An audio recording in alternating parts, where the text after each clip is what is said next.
Hello, everybody, and welcome to Sunday Brunch. I'm your host, RM. And today, unfortunately, Russ will not be able to join us, but it is just me. And it is time for Sunday Brunch, guys. I hope you guys are doing well out there. And of course, every Sunday Brunch, I like to start off with saying hello to everybody who is here today. We have Tom Jr. Jackson. Hello, Tom. How are you this morning? My moderator, collaborator, and friend. Tom, it's always good to see you on Sunday Brunch in the morning, guys. Guys, if you do like Sunday Brunch, please make sure you click the like and subscribe buttons and make sure that you do that so that you can be informed when the next Sunday Brunch is coming up. It's usually 10:30 a.m. every Sunday, Eastern Standard Time. Mario Lopez. Mario Lopez, good morning to you, Mario. How are you? It's great to see you as always. Mario says, I'm watching Tropic Thunder for the first time, and it's really funny. Tom Cruise and Robert Downey Jr. are almost unrecognizable. You know, Mario, they did that film way before, way before the Marvel films, way before Top Gun Maverick. Two of the highest earning actors in Hollywood. They certainly do show their talent in this film. With, of course, Robert Downey Jr.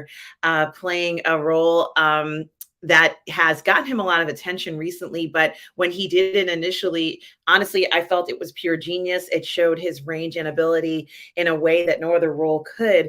And then, of course, Tom Cruise as that hardball, hard ass.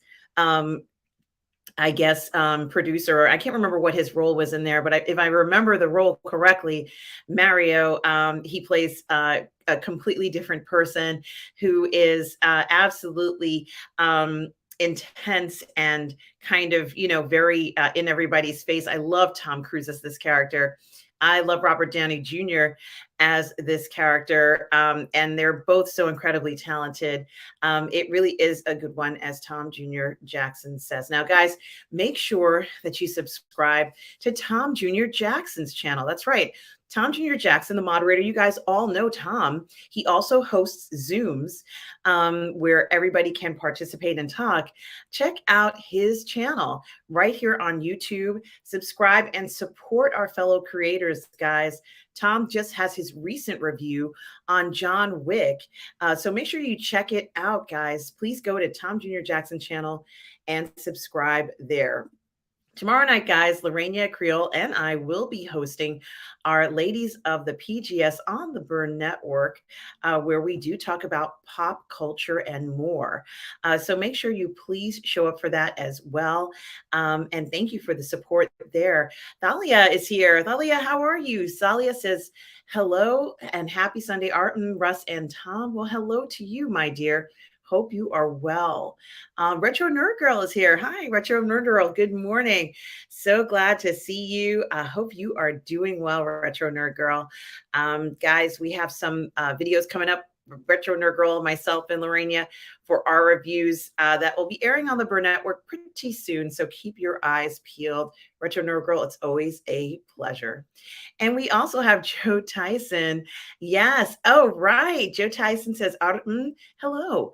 And going to see John Wick 4 today. Absolutely. Joe Tyson. Wow. I might see John Wick 4 today. I haven't seen it yet, but we are going to talk about what an incredible, incredible response people have been having to John Wick Part 4. Apparently, it really is a movie that people are seeing not once, not twice, but as Tom Jr. Jackson has mentioned, Catherine Cook, who is a huge PGS member, has seen it, what is it, 4 times, Tom?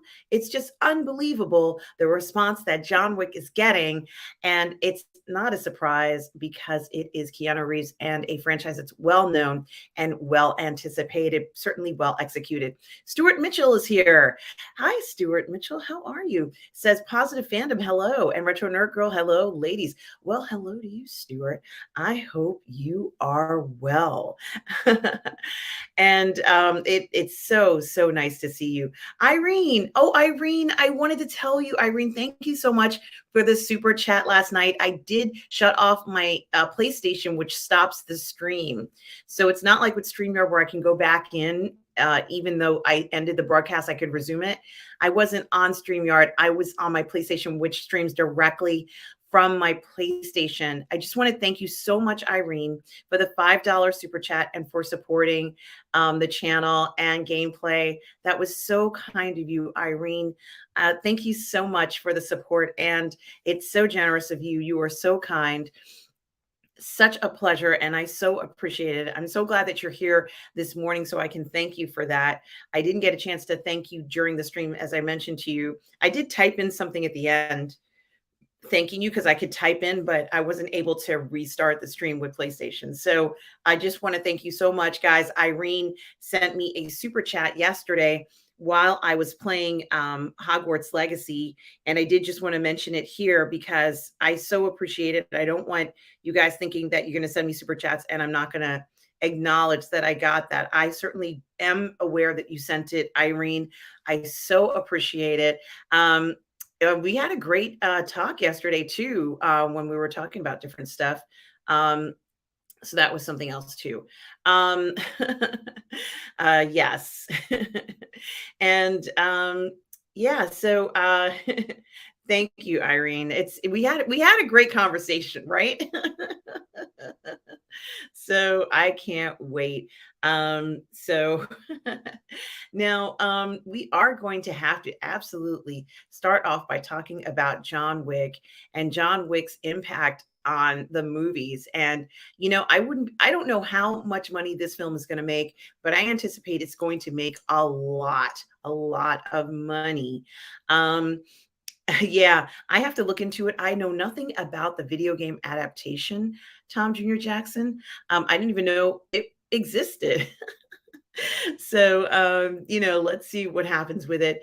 And I'm going to look into it, Tom Jr. Jackson. I know we were talking about the different games that we want to play going forward. You guys already know that I play Hogwarts Legacy practically every single day and will continue to do so until Jedi Fallen Order gets released in April, I think 24th or 28th, something like that. So Tom so graciously is putting up here in the information to support me. You can send a tip, but you can also send me a super chat as well, or whatever you choose. So thank you so much, guys. For doing that. And of course, the big news about John Wick, guys. So there has been so much anticipation for John Wick. Very, very interestingly enough, it was released on March 24th. And to be honest with you, there has been just such an astounding response to John Wick this week. Everybody is talking about it. Everybody, has comments about it. It premiered, and everybody is saying that this is really an incredible film. The film is 2 hours and 49 minutes, I believe, almost a 3-hour film. Certainly not a surprise, guys, that people are loving this film. Tom Jr. Jackson has been going on and on about how amazing this film is. And I did just want to talk about it a little bit because it's John Wick. Hey, OG fan, when Star Wars was just Star Wars.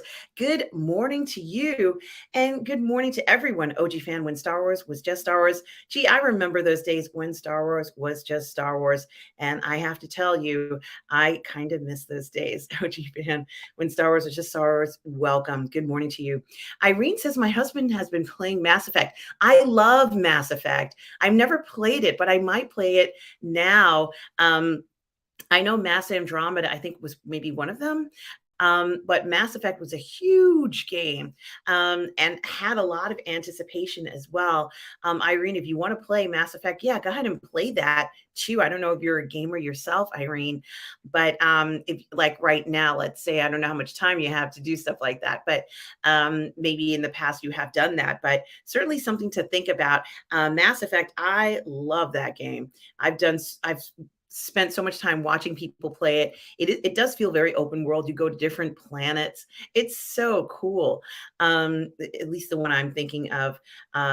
No game is perfect, but I certainly do think it's interesting. And I am on Twitch, guys, so you can follow me there. I am streaming from YouTube and Twitch at the same time. So guys, you can find me on both. And Lugnut6 is here. Hello, Lugnut6. How are you? Oh, I love this. Lugnut6, you always have such a beautiful way of describing me, and I am so appreciative of that. Lugnut6 says, hello to the celestial firework of love, three hearts. And of course, Russ is not here, but when he is, the man who makes Sunday his personal playground, Russ, and the true king of all media, Sir Tom. Yes, Sir Tom. I do love that, Lugnut6. Very heartfelt welcome. I do keep your comments in one file, Lugnut6. So when people ask me to describe myself, I'll say I'm a celestial firework of love. And they do get quite a kick out of it. I certainly do appreciate the kind words. Lugnut6. Thank you so much. So Irene says he's played all three several times. Oh, you did play the first one. I thought so, Irene. So glad to hear that. I really just liked the way they made the characters look like the aliens, and you could kind of like have a relationship with someone in it. I thought it was cool. You go to different places. You are kind of getting those artifacts. I just really love Mass Effect. I'm going to buy it. And try and start playing that this summer, which will be fun. So I'm so glad that you reminded me, Irene, about that. I love this. I always choose the bad guy options because it rubs my husband the wrong way. Well, you know something, I think that's fine. You enjoy the game. It's a game, and that's what we're doing when we're playing these games. We want to have fun, and sometimes you need to choose a bad guy option. There's absolutely nothing wrong with doing that. Go ahead, enjoy yourself. That's what the game is all about. And certainly Mass Effect is a game where you have so many hours of playtime to enjoy the game. Really enjoy it. Yes, that's exactly what I did, Retro Nerd Girl. Retro Nerd Girl says, I've watched the cutscenes for Mass Effect and I adore the storyline. Isn't it great? It looks so cool, right? The ships, the aliens, Mass Effect Andromeda, where they're supposed to be, it's a whole group of people who are, and I know you know the one I'm talking about, Retro Nerd Girl and Irene. Mass Effect Andromeda, you're with a party of people and you're supposed to be going to a new planet or a new solar system. And when you land there, unfortunately, your party, some of the people in your party gets killed, your parents get killed, and it's just you and your brother, or you and let's say your sibling who survive, and it kind of disrupts everything because each person had a very specific training role that they were supposed to be. Like one person was supposed to be the leader, another person was supposed to be an engineer, and you have to make this decision as to whether you're going to take that mantle on as an engineer. And it is so cool. You have to go ahead and figure out what to do. It is so hard seeing, your parent in this cryo system not making it. I loved that storyline so much. Mass Effect has several games, but that one, I really liked that. Yeah, I felt very alien-ish to me. Darth Plato is here. Hello, Darth Plato. Darth Plato says, hail chat. Well, hello to you, Darth Plato. Yes, Darth Plato says, Mass Effect is more fun if you play it for yourself. Very well said. And it is a pleasure to see you too as well, Darth Plato. Guys, Darth Plato and I have a series that airs on Fridays. It was supposed to air this Friday, but I was supposed to be traveling and my traveling plans got canceled. And I don't know whether I'm going to be traveling again this Friday. So it's in hiatus just for a minute, but we still will be resuming that. And Darth Plato and I are going to be covering the Napoleon series, this Kubrick Napoleon series coming up. It is going to be amazing, guys. So wait till you see this on the channel. I can't wait to see it. We're going to be doing a lot of that stuff. Yeah, it was the third one. I think that's Mass Mass Effect Andromeda. I could be wrong, Irene, but I think it might be, maybe Retro Nerd Girl knows. I think it might be that one, but it had got a little criticism. So, some people were not happy entirely with that game, but I really do love that game, and I will play it. And I like the way they made the aliens look. I thought that it was just so amazing looking, and maybe I can kind of just see if it is Mass Effect Andromeda. It was just such an incredible game. Maybe I could see. Yeah, oddly enough, I don't see any. They're not showing me any images. That's very strange. But it was a popular game. I really wish I could have seen more, but it's okay. Why can't I get any images when I need them, guys? That's okay. But anyway, I'm certainly going to check out Mass Effect Andromeda. That's the one I'm talking about. It really looked so incredible. I think they did a great job on it. And I do want to thank you for sharing all the gaming stuff. You guys know I love gaming. And this is so much fun. Yeah, I that is true. Um, yeah, okay, thank you so much, Irene. Yeah, Brad wasn't big on the ending. Yeah, a lot of people said they didn't like the ending. So unfortunately, that is kind of sad. Oh, I sent you a picture. Oh, thank you, Tom Jr. Jackson, for doing that. I am looking right now. Let's see what we got here. Oh, I love that. I really love that. Tom, I just love Tom so much. He did this artwork for me. Inspired by oh boy, Lugnut 6 comments. It's me with fireworks. I really like that. I really like that. It does look like me too. Maybe like better makeup me. Thank you, Tom. I just love it, Tom. You're always doing so many kind things like that for me. So I do appreciate that. Yeah, that is really cool. Is me. Thank you, Tom. Bonzo Kilborn is here. Hello, Bonzo Kilborn. I hope you are well today. I so appreciate it. Retro Girl said she hasn't seen that one. And yeah, nobody liked the ending for Mass Effect 3. That was Mass Effect Andromeda. But maybe I won't do the ending part. Maybe I'll just play the beginning where it looks good. Thank you, Thalia. Thank you. Thank you so much. Yeah, isn't Tom the best? Thank you so much, Tom. And guys, this was we have such a good time right now with John Wick, and it's just so refreshing to be able to talk about a action film with Keanu Reeves in it, talking about how well it's done. It says box office, John Wick 4 heads for a series best, 70 million plus opening. Reeves returns as the classic hitman in the hugely successful Lionsgate franchise, which scored a franchise best of $29 million in one day on Friday. That doesn't even count Thursday. And guys, fairly recently, I've been doing a watch party with Lorena and, of course, Retro Nerd Girl here, who's in the chat, of the John Wick series. And it really has blown us away of how great it is. And one of the things that I wanted to say that I really liked about it is knowing that the Ip Man, the guy who plays the Ip Man, has had, or I don't know if he's still doing a lot of the choreography, but has done a lot of the choreography for these films.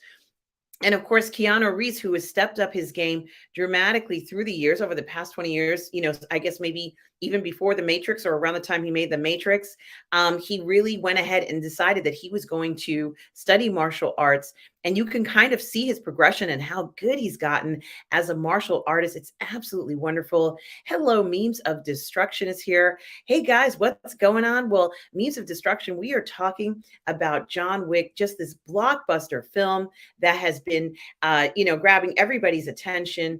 It is on everybody's mind. Here's Keanu Reeves there in John Wick Chapter 4. And they go on to talk about how it shot up the box office on Friday. Not a surprise. It's on almost 3,800 theater screens. a huge 8.9 million on Thursday per viewers. That's unbelievable. The fourth installment in the marquee Lionsgate action franchise is now on course to open with 70 million plus, a franchise best, and more than enough to kill off the competition, including holdover Shazam Fury of the Gods. Keanu once again stars as an expert assassin nicknamed Baba Yaga. To date, 2019's John Wick Chapter 3 Parabellum boasts the biggest domestic opening of the series at 56 million, after earning 5.9 million in Thursday previews not adjusted for inflation. John Wick 4 has plenty going on in its favor. Reeves is as popular as ever, while critics adore the pick. Its current critics score on Rotten Tomatoes rests at an impressive 96%, the best ranking of any John Wick title. The three previous picks all hovered in the mid to high 80%. One challenge, John Wick's running time is just shy of 3 hours. Now, we did talk about how it's a 2 hour and 49-minute movie, but it doesn't seem to be stopping people from going to see the movie multiple times. And Tom, you mentioned that Catherine has seen this movie, I guess it's 3 or 4 times. That's unbelievable. It means fewer show times. Although audiences don't seem to mind, the movie received an A cinema score. Directed by Chad Stileski, the film is jam-packed with the usual mayhem, violence, balletic physicality, and morbid humor that have come to define the action franchise. The cast also features Donnie Yen, Bill Skarsgård, Lawrence Fishburne, Hiroyuki Sanada, Shamer Anderson, Rina Sawayama, Ian McShane, and the late Lance Riddick, who died earlier this month. The film is produced by Basil and Wick, Erica Lee, and Stilinski. Internationally, the film debuts this weekend at 71 territories worldwide, including the UK, Germany, Australia, France, Italy, Spain, and Mexico. The entire franchise has grossed nearly $590 million. And then they're talking about how there's a great anticipation for the next ones. Certainly, this is a huge accomplishment for John Wick, even so far, even though it's just literally opened a few days ago. You cannot ignore this happening now. It's just been so amazing to see what has been going on with this film. Yeah. Keanu became Neo IRL. Yeah. Yes. And it is very interesting to see that. John Wick 4, as Tom Jr. Jackson says, is 2 hours and 49 minutes, and it goes by fast. It's all action all the way and worth seeing. Retro Nurgle says, I was afraid John Wick would be gratuitously violent, but I was surprised how the story hardly made that a factor. I loved 1, 2, and 3. Yes, Retro Nurgle, you and I watched a good portion of those films together with Lorena on the watch parties. And I was impressed at how incredible the story was. The performances were top notch. There were no weak fighting sequences. Everything was unbelievable. I just love what we saw. And I also like the weaponry as well. As we were talking about the other day, I haven't really been seeing very many films that feature a lot of this advanced weaponry. I don't get to see weapons like this all the time. In fact, I hardly ever get to see them. But in a movie like John Wick, where you do see specialty weapons and accessories, it is absolutely wonderful. John Ware Jr. says that Keanu Reeves studies Brazilian Jiu-Jitsu. Yes, he does. Boy, he must be dedicated to this because it is just unbelievable. And the Outcast Creative says, I'm off to see John Wick later. That is fantastic, the Outcast. I sure hope you enjoy it. Jamin D is here. Hello, Jamin D. Hope you're well. And Outcast Creatives, I hope you are well too. Yeah, so this is something that really is so amazing. Hey, Jen Korea is here. Hi, Jen. How are you? Sure hope you are well. Haven't seen you for a little while. Hope things are going well with you. Good morning, you say to me. Thank you so much, Jen, for that. Such a pleasure to see you here, guys. And do check out the Outcast Creatives YouTube channel here. Guys, make sure you like and subscribe to the Outcast Creative. And the Outcast Creatives channel has industry interviews, which are absolutely amazing. If you want to know what's going on, Lance and the team at the Outcast Creative certainly do have they're on the front of letting us see different artists and actors who are starring in films that are and TV shows that are out now. So check out the Outcast Creatives YouTube channel if you want to see those industry interviews and so much more, guys. So getting back to John Wick, I know a lot of you are going to see it. I wasn't surprised when um, Tom, you had mentioned that Catherine went to see it a number of different times. Um, I think that there isn't really anything out there like this. Um, and I'm not quite sure why. Um, Maybe there just isn't a lot invested in making movies like this just now. And it kind of does bear the question about this because I know in the 80s there were so many films like this where it was a hitman and the hitman had some kind of thing that he had to solve, and it was very popular. But the idea that this is pretty much it in the box office is very surprising. Honestly have to say, I thought we would have seen more films like this, but this is the only one around. The New York Post comments on John Wick saying the assassin's unrelenting brutality as a beautiful sight to behold. They praised it. And I think that that is very interesting. How do they even keep this fresh after 4 installments?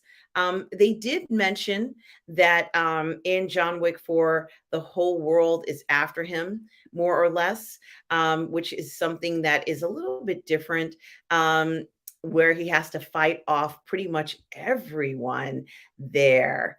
Um, hey, Lance. Yes, Russ could not make it this week. So unfortunately, he is unavailable this morning. And thank you, Lance. I really don't tell people the day of, like you have a show coming up and then someone cancels and the day of, they can't, it's like telling somebody the day of isn't really a professional thing to do, to inform them, hey, are you available? So I've thought about reaching out to you, but I don't do things like that where it's the day of and someone cancels and you reach out to someone, because it's not cool to do that. But you, since you mentioned it, Lance, I will send you the link if you want to come on for the remainder of the show. Certainly, it would be interesting to get your opinion on things. But I did just want to mention to you that I'm not the type of, let's say, producer who, when someone cancels, I don't call someone the day of to ask them if they can fill in, because that's not really anything that I think is fair to a person. I think, people need to be informed in advance. So, or if you want to have them on. So unless they're on standby or something like that. So that's how I operate. And that is mainly why I didn't ask you to come on, because like I said, I only found out today and it's not enough time for me to really inform anybody. But Lance, since you offered, I'm going to go ahead and send you the link to today's show, and then you can come on and join me. So I'm sending it now. Sure hope you get it. It's on its way to you. And let's hope you get it and you can join when you're available. All right. So, yeah. Jen, thank you so much. The Outcast says, oh, thank you. You did a great, oh, yeah. Well, this channel, Lance, is about promoting not just me, but the community. And we have to support one another. And in order to do that, we have to go ahead and mention what our fellow creators are doing. That's actually what I wanted to do on YouTube originally, is just to promote other creators versus myself. But I am also doing content, and it is true, I'm not running away from promoting myself. But hello, Lance, how are you today? Hey, check out my new t-shirt. What does it say, Lance? I can't see it. Can't see that? Retro movie lover. Movie lover. Oh, how wonderful. Wow, that's amazing. That's Retro Nerd Girls t-shirt, and I thought that's the perfect t-shirt for me to wear when I'm doing a retro review. And Absolutely. you just talked about mutually supporting each other. I mean, I like buying people's merch if I like their channel, but on our Yellowstone stream that we did last night, we did a 2.5-hour stream on Yellowstone, all the world of Yellowstone. We gave you and Lorena a shout out for your male appreciation things because that became a big discussion with Matt, Australian film director who's done 2 westerns, and he's developing a TV show at the minute. He was my guest, and we were talking about why Yellowstone is popular, and it's because it's got a lot of macho men doing macho things. And I said, hey, these YouTube friend of mine, they do a stream about that, and then we got into all that. So yeah, so I'm always giving you guys a plug as well, so don't worry about that. Thanks for having me on it. Short notice. Of course. And as I said, Lance, I'm not in the habit of telling people the day of when somebody cancels. Like, it's not professional to do that. But since you were here and offered, I'm saying yes. But you know, it's not fair to kind of like say, hey, are you available in an hour? You know, it's not. I don't think that's fine. But that's if I'm not free, I can always say no. So you know, I don't mind being asked at the last minute if you've got to. And it's always fun to have somebody on your channel, isn't it? So bit of banter. It is. And I do want to say the link for Retro Nerd Girl's channel is here to get her to 6,000 subs, guys. Please do like and subscribe to Retro Nerd Girl, guys. I can't wait to see her reach the 6,000 sub. Yeah, and these are good quality t-shirts as well. I like this t-shirt. It's a bit chilly though. I'm going to put an Outcast hoodie on. And hello, Stavros. Hello, Stavros. How are you? Stavros says, hello, all. Such a pleasure to see you, Stavros. So where did you got to? What were you talking about? Yeah, we were talking about the incredible response that John Wick 4 has been getting. And you mentioned, Lance, that you're about to head out in a little while to see it. Yeah, I'm going to go and see it this evening, I think in about 2 or 3 hours. So I'm okay for time at the minute. But I was supposed to go and see it yesterday. And I just remembered I drank a whole pint of water right before the screening time. And somebody told me it was 3 hours. And I thought, there's no way I'm going to make it through that film without needing to dash to the bathroom. So I'm going to go later. And this Coca-Cola is the last drink I'm having until I come out of the film. So, but I haven't seen it yet. But everybody I know that's seen it has loved it. So it's had universal praise from other members of the Outcast Creative and other friends of mine. So, yeah, I'm pretty. You've seen it, right? You've seen it. I haven't seen it yet. I might go to see it tonight if I can arrange to do that, but I have not seen it. This has been somewhat of a very unusual week for me, but yeah, I can't wait to see John Wick 4. And I did a watch party of John Wick's 1, 2, and 3 with Lorena and Retro Nerd Girl, and we loved all 3. I watched the third watch party of that where you were talking about it, and yeah, I like the first and the third one the best. The second one I think is the weakest for me of the 3 so far. Yeah, well, I wonder how this one's going to be. Gee, Lance, it's 2 hours, almost a 3-hour film. We don't even really. I'm sorry. Go ahead. No, I think it's 2 hours 50 minutes. I think 10 minutes shy of 3 hours, and we haven't had a film that long in quite a while. I can't think of the next was Avatar a longer film? I don't remember, but maybe Avatar was a little bit longer. It felt long. I did like it though. I mean, I know there was a lot of pushback, but I love the world of Avatar, and I'm in the small army of that. But I really like it. I've got every different cut of it in the other room. Yeah, that was a long movie. I think that was 3 hours 10 actually. So.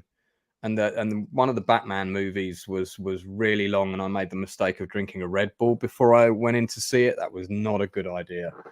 Well, I loved Avatar too, and I also loved the Batman, which I know the one you're talking about. That's with Battistone in it, and I thought they were both fantastic. But yeah, to get a almost a 3-hour action film, Lance. And we already know that a lot of John Wick's movies are, it's not, there is a lot of action, but there's also a decent story for the most part in it.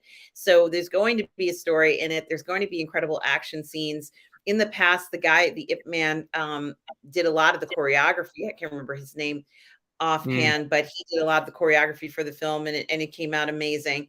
The last film, if I remember correctly, there was this one scene, and you and I were actually talking about this. You were in the chat, and I was saying that I absolutely loved that scene because it was in a trophy room. And it was like this $1 million trophy room that was unbelievable. Who doesn't want a trophy room like that? And they're kind of, doing all sorts of martial arts in it. And on top of it, it had the most amazing screen. I don't even know what you would call it, but this LCD screen in the back that created a really interesting setting and background for it, almost as if the two of them were trophies and they were fighting it out. I try to think of, there has to be some kind of metaphor for this. In the trophy room, they became like trophies, and whoever wins was the ultimate, trophy, I guess, or whatever you want to call it. But it was really incredible. And the interesting part too was that character kind of admired John Wick. So, it was kind of an interesting twist. And then, of course, we were talking about Lance Reddick, who unfortunately had passed away as well. I did a whole shout out to him. I followed his career since he was in Oz, which is the prison drama, which anybody watching, if you haven't seen Oz, such a good show. And he was in 12 episodes of that. I was heartbroken because I really like my strong character actors, and I know I've got a big long list of people I want to work with, and he was near the top.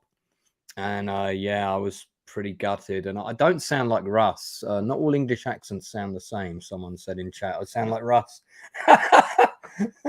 Russ and I come from different parts of England, but Lance Reddick, man. I just, it's so sad, and it must have been something really sudden, like an aneurysm. I lost a friend to that, and there is no medical explanation. It can happen to people. You just thing pops in your head and you're gone. And I feel for his family as well. He was at the height of his career. He was never. You look at his IMDb.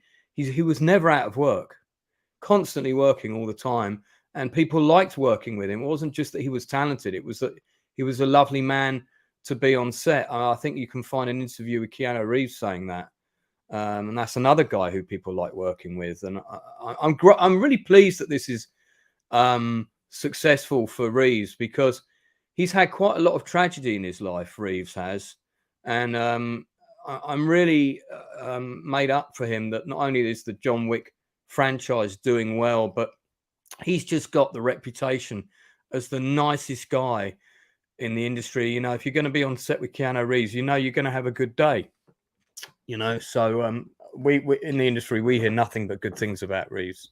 So absolutely. And Stavros talks about Hogwarts Legacy took our lives by storm. It did. It certainly has taken mine by storm. And guys, I play that every day, and I will be playing later.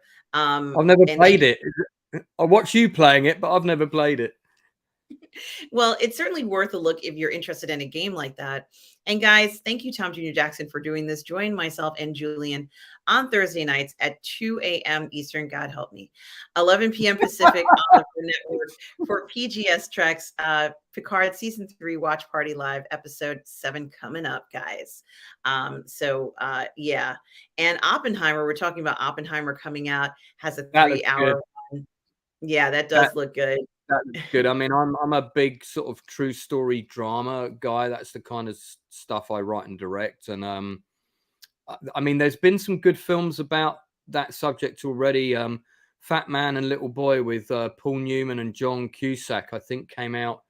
It might have been 89 or 90, and that's a really good underrated movie that not a lot of people have seen about exactly the same subject. I think that this spin on it this time is going to incorporate all the kind of new visuals and special effects technology that's available to really show us the visceral experience of a nuclear detonation. I think that's what we're going to get that wasn't in that movie.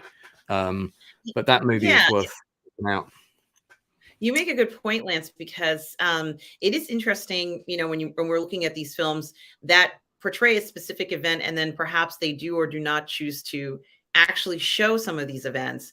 And this was something that was being discussed the other day about what may or may not be included and what should be included in certain types of historical productions, so that we definitely could have a discussion about that going forward. But also, guys, join me on Wednesday night at 3 a.m. Eastern. God help me again, at 12 a.m. Pacific, right here on Positive Fandom for my Mandalorian season 3 watch party, guys. So that's coming up this week. A lot of stuff coming up. I've seen the latest Mando and I've seen the latest Picard. I don't know if you want to get into those today, but I've seen them both. I absolutely would like to get into it today. Certainly, guys, maybe by next week, many of you here, other than Tom Jr. Jackson, who has nothing but positive things to say about John Wick. And by the way, guys, Tom has a review of John Wick 4 on his YouTube channel. So please go to Tom Jr. Jackson's YouTube channel and watch his review. I've watched it a few times. You'll see how he feels right after coming out of the theater, his review of John Wick 4. So please do check that out, guys. So yes, Lance, let's talk about this week of The Mandalorian, Lance. The Mandalorian, which has been getting a lot of criticism recently.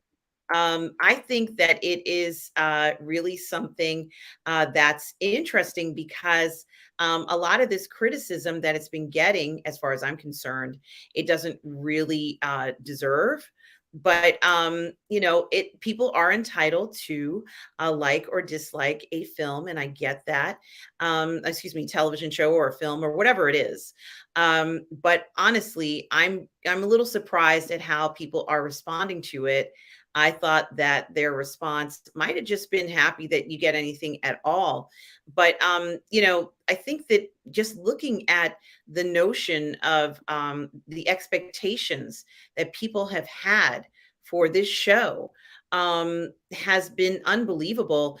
I'm not quite sure what anyone was expecting. I know that I could say very much so that with the title The Mandalorian, many people were expecting straight up just Mandalorians and nobody else in the show. And I would have been fine with a show where the Mandalorians are fighting every week. If this was if that's what the show is going to be about, and they were going to have a Mandalorian show where people were fighting every week, I would have been fine with that. But this show has proved to not be that. It's a little different because we did get Grogu. And of course, there was a bunch of bombshells in episode 4, which you and I are going to talk about. But I think it is a very interesting show in the sense of trying to figure out what's going to happen next and what is their focus going to be. But before we start doing that, I just want to say there's some other people here who have some comments. I just want to make sure everybody here. Yes, I did. Like Darth Plato says, he's not happy with it. And Tom Jr. Jackson, you're right. There is going to be a spinoff with the ballerina, which will have Armas in it. So certainly we all are looking for that. I think there's going to be a lot of more talk about that coming up. But in regards to The Mandalorian, like here where Darth Plato says he was not a fan of it, and people are really just asking what I'm actually asking, Lance, pretty much of you and of everybody else. What did you think? What did you think of it?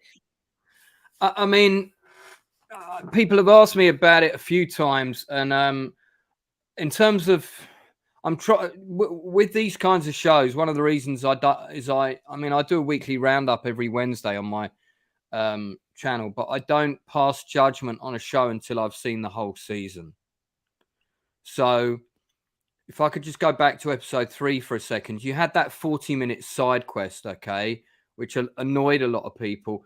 Now, as a 40-minute film set in the Star Wars universe, I found it really interesting. I'm not saying that I want it in an episode of Mandalorian, but I'm hoping that that's going to circle round to something really important that's going to hit us out of nowhere before the season finishes. And if that's the case, great. So that I'm okay with for the moment if it's relevant. If it's not relevant, it's like, what was it doing there then? Episode 4, another side quest about going to rescue the youngling from pterodactyl type creatures. And there's a lot of stuff about Mandalorian culture, which I don't mind. But I think the problem I have with the show is this, is Boba Fett, one of the coolest characters ever in Star Wars. But I think somebody else said this. What made Boba Fett really cool was he was mysterious, and we didn't know very much about him. Then we had Mando, still quite mysterious. We didn't know loads about him, but the more we find out about him and the more Mandalorians that are in the show, The Mandalorian, the less unique he feels. Now, I would like to see a show where the Mandalorians are actually suddenly kind of resurging into the galaxy and battling some kind of common cause, but we're not really getting that. I think that's the kind of show you were talking about just now. We're getting a show that's bogged down in a lot of minutiae. Yeah, there's great shots of Grogu going, oh, which, you know, I can watch him do that all day. I mean, they should just do a show called The Grogu Show, and I'll happily watch it for half an hour, and it could just be like a comedy, like that little short at the beginning of Who Framed Roger Rabbit, like one of those. But I don't know. I just think that The Mandalorian doesn't seem to, it suffers from the same problems as the Boba Fett show. He's not getting to do a lot in his own show, and he's not getting to prove his mettle much in his own show, and I find that a bit frustrating. And also I kind of like when Grogu went off with Luke, I thought that was it. I thought he was going to go off and live with Luke. I think this is set 2 years later, I read somewhere. That wasn't really clear to me. It's not really clear why, you know, the reasons why he's come back. I know that we got a bit of information on that, but I don't know. It feels like a show that's got too many cooks. You know, we have that phrase in the film industry, too many cooks spoil the script. And it feels like that there's a lot of decision makers on this show pulling in different directions. So what we're getting is not a cohesive finished product, and it's a shame, because it's not only is it's a fantastic IP. I really like the Mandalorian as a character. I like some of the new characters that are being introduced. I'm not anti the female Mando character. I think she's very cool and interesting, and I like Grogu as a character, but it's just not gelling as well as it should be. And I'm enjoying it, but I'm not enjoying it as much as I should be. So yeah, it's not cohesive enough. It's trying to do too many things and not really succeeding at any of them. That's my overall assessment. And I'm kind of, that's where I'm at with it now. When we get to the end of the season, I might feel differently, because a lot of things might all tie into other things, and I might stand back and go, oh, actually, that was rather clever. And I'm really hoping that's the case. Yeah, you make a lot of good points, Lance. And of course, I think we all know that in episode 3, they could have shown the story with the doctor in a much more concise manner. For me, episode 3 didn't even matter in regards to seeing the doctor. For me, the best part of episode 3 was how we got to see what I would call the Coruscant or the Galaxy Elite, you know, disregard for the average person, not caring or not even knowing whether it's, what is it called? The Republic, the Empire? We don't even know. I don't even care what it's called. Just as long as the drinks are cold and the hors d'oeuvres are hot and the shows keep going on, that's all they care about. I loved seeing that side of it. We didn't always see that. But for some reason in Andor and in a lot of episodes, we're seeing a lot of these, you know, elite people in the galaxy, especially on Coruscant, bare their souls and tell us that they just don't give a shit about anybody else except for themselves. And I think we knew this all along, that the corruption isn't just with the Empire, it is actually with the galaxy itself. So we're seeing a lot of that. And I think it's very telling and, you know, showing for me. But they could have done that in just the one scene. It didn't have to go on as long. I have to admit, I like O'Brien, the woman who plays the former Moff Gideon officer, who probably still serves him. I really do like her a lot. So I enjoyed seeing her kind of strut her stuff around, you know, her physique and her strength and all that that good stuff. But it was long, and I think maybe drawn out, maybe a little too much. But that's okay. And I think that the parts where Grogu is learning to be this new foundling could be a separate series, as you said, Lance. It could be the foundlings, and we could see Grogu kind of, managing his way around other foundlings of, I think, they take on any species now. Who knew?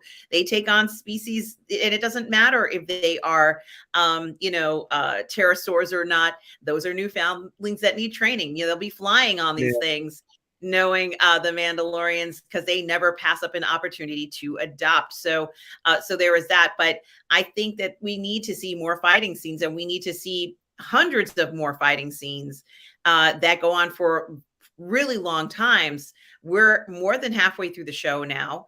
And it is something to think about. I just want to briefly talk about everybody's comments about it, where we see here, and I just hope I didn't go back too far, guys. I just want to share here. Darth Plato says he didn't like the episode. And Mario says the last episode made all the Mandalorians so stupid, but at least Bo-Katan is smart and use a ship to follow the monster. Yeah, I guess they don't have a ship, Mario. They don't have the supplies that it seems like they had.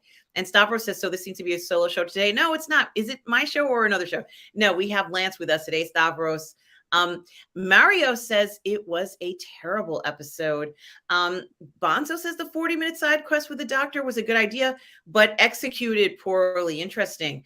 Thalia says, I like the episode, the season so far. Not sure where the journey will go, but it's a good entertainment, and that's what counts for me.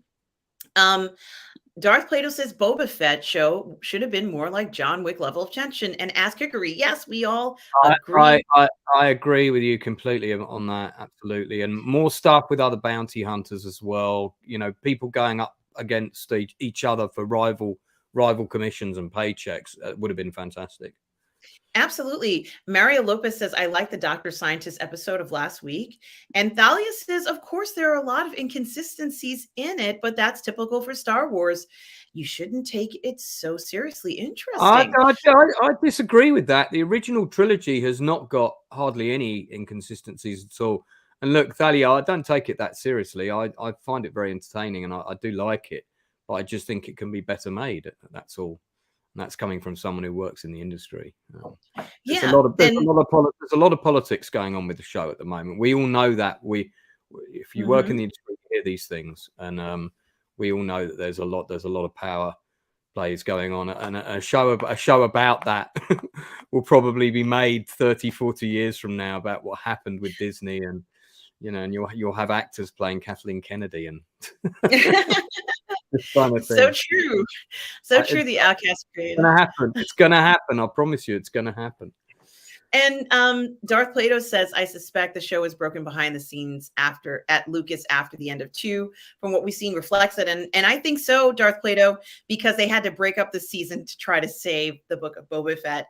That part was supposed to be in The Mandalorian season 3. We all know that. Mario says that Baby Yoda should have stayed with Luke for at least a season or 2. And it should have just come back older talking. I agree. Stavros says, I'm still hoping Grogu gets sliced in half by the dark saber wielder. Who knows what will happen to him? Stavros, you're mean. Stavros, we don't know. It's possible. Tim's Talk is here, guys. Hi, Tim's Talk. Another YouTuber. Tim. So good to see you. My favorite Kylo Ren cosplayer. Tim, good to see you. Says Bay-Katan. He's the guy who looks like Adam Driver. Yes, he does. Yeah. Tim, I subscribed to your channel last week, and I went and had a couple of your videos. Great stuff, man. Really fun. Guys, absolutely subscribe to Tim's Talk, guys. We got to get his subscription numbers up. Please do subscribe. He has such a fantastic channel, guys. Please go over there. Click the like button, click the subscribe button, please. And I guarantee you, upcoming, I don't know, Tim, did you ever do that 65 poster cosplay? I'd love to see you do that as that character. If you want to, Tim, I'd absolutely love to see that. And if you have, let us know. Send us the link if you did it or not. But good to see you. Retro Nerd Girl says, I adored episode 4, but I feel the season is still setting things up, and we are so far along. I adore how much information we're getting. I'm longing for a real conflict. Yeah. Yeah, Yeah, Bonzo, I never said I didn't like them. I absolutely love the elite of Coruscant, and my character that I play is an elite of Coruscant. The yeah, character that I play when I, yeah, I play the character, and you know the character, Lance. I I go to do. Mon Mothma parties. I'm a social climber, guys. My whole character is about that whole group, because they might be equally responsible for the bad things that are happening in the galaxy as the Empire are. The Empire isn't exactly the baddest baddie out there. There are other elements that I always say move the agenda along in silence, because they don't want things to change. And we see what happens when that occurs. So yes, I do like the elite of Coruscant. And as you know, my character spends her evenings and weekends and holidays in Coruscant whenever she can. I just like their approach and their fantasy of the way they see the world. Everything is flowers and roses and smiles. They don't want to see the bad stuff. So that's why I love that side of Coruscant. And we don't ever get to see those guys. Their whole politics, their whole lifestyle, it's kept secret. Maybe now we'll see more of what they're doing. I kind of like that. So yes, Bonzo, you're right. Sweet. I do like the elite of Coruscant. Demogeny is here. Hello, Demogeny.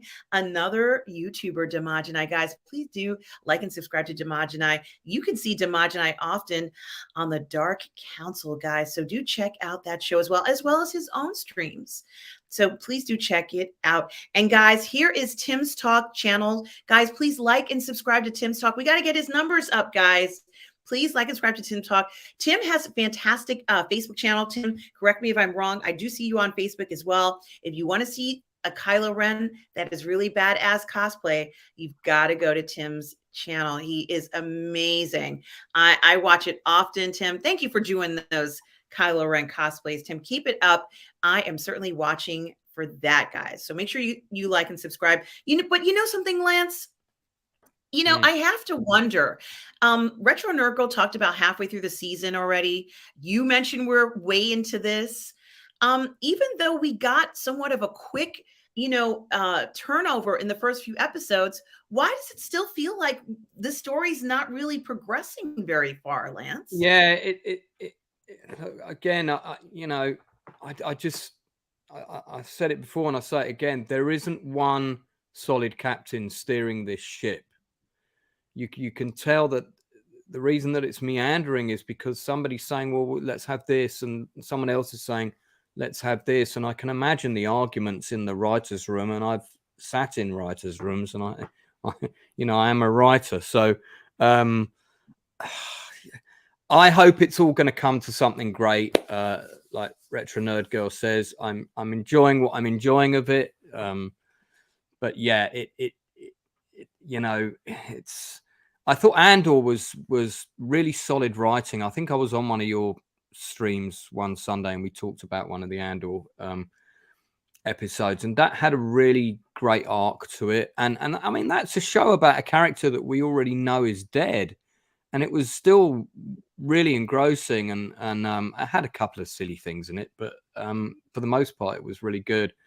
This isn't giving me anything of the things I really want out of a Mando show. I mean, there's some little bits and pieces, and it's kind of cool to see the other Mandalorians and so on. But I don't know. I want to see. I just want to see the kind of the bounty hunter stuff a bit more. But I guess we're probably not going to get that. Well, and he doesn't seem to do much. That's a big problem. The Mandalorian, he feels like a background character in his own show, and every episode seems to be about somebody else. And I have an issue with that. He's very passive in the show a lot of the time. And at first I thought that passivity, Lance, was because I thought the passivity was because the Mandalorian, or let's say Din Djarin, wasn't privy to information. I thought it was because the armorer wasn't sharing things. I thought it was because he didn't have a lot of information that the other Mandalorians have. And guys, do please check out Demogeny's channel as well. Demogeny is such a good friend, and I really do cherish this friendship. Demogeny, it's such a pleasure to see you, as well as Ren's Tolan No. Isn't he on the Dark Council? Because I've stayed Yes, up and he watched. Yeah, is. I've stayed up and watched a few of those. Handsome Yeah. guy. Yeah, I know the Yes, one. he is. And he's really wonderful person. I've done quite a few streams with him where we were looking at different shows and watch parties. But also check out Renz Tolentino, who's here with us for his Instagram. A very, very talented Right. artist. Oh Renz, yeah. we love your Mm. work.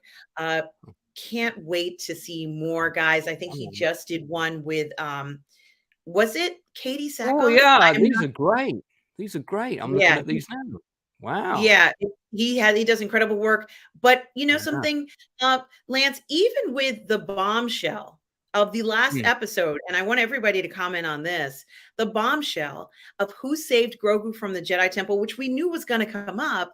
The Oh, I last really person, enjoyed that sequence, by the way. That was great. I love that. it was fantastic. Yeah. But the last person maybe in the galaxy who I thought would be saving Grogu was this character called Kelleran Beck.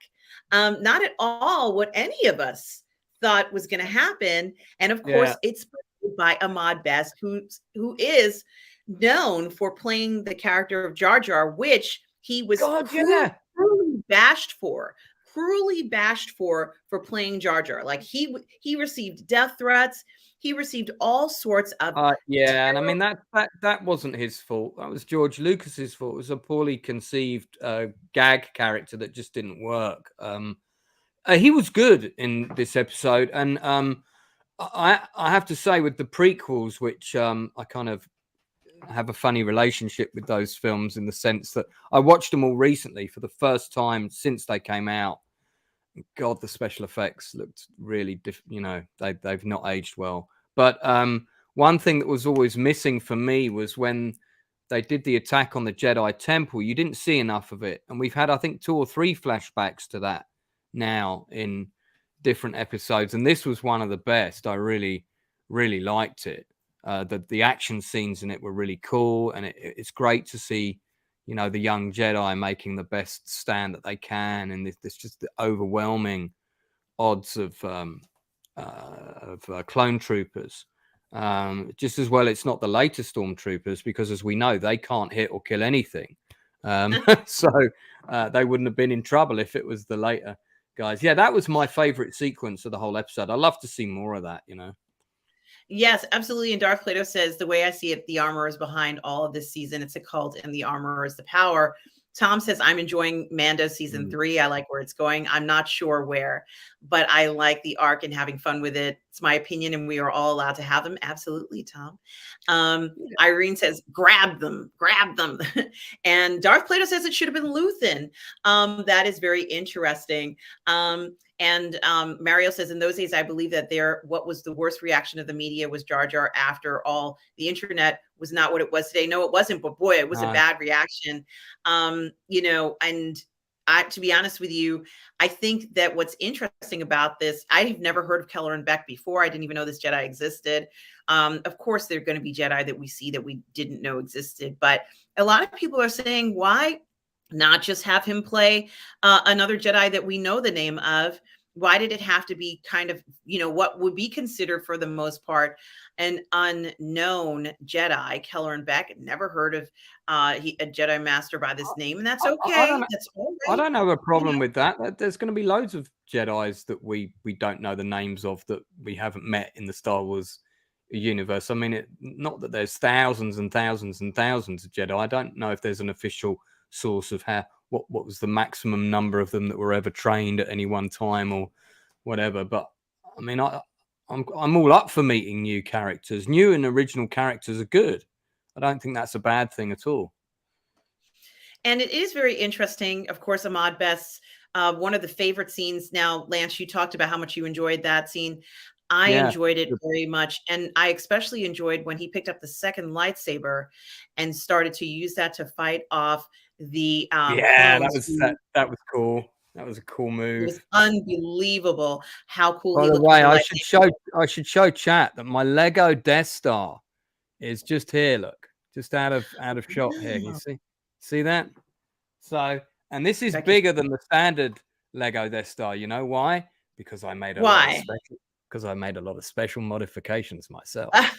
And yeah, and it's got all the whole load of characters in there. And I bought like about a pack of about 50 stormtroopers.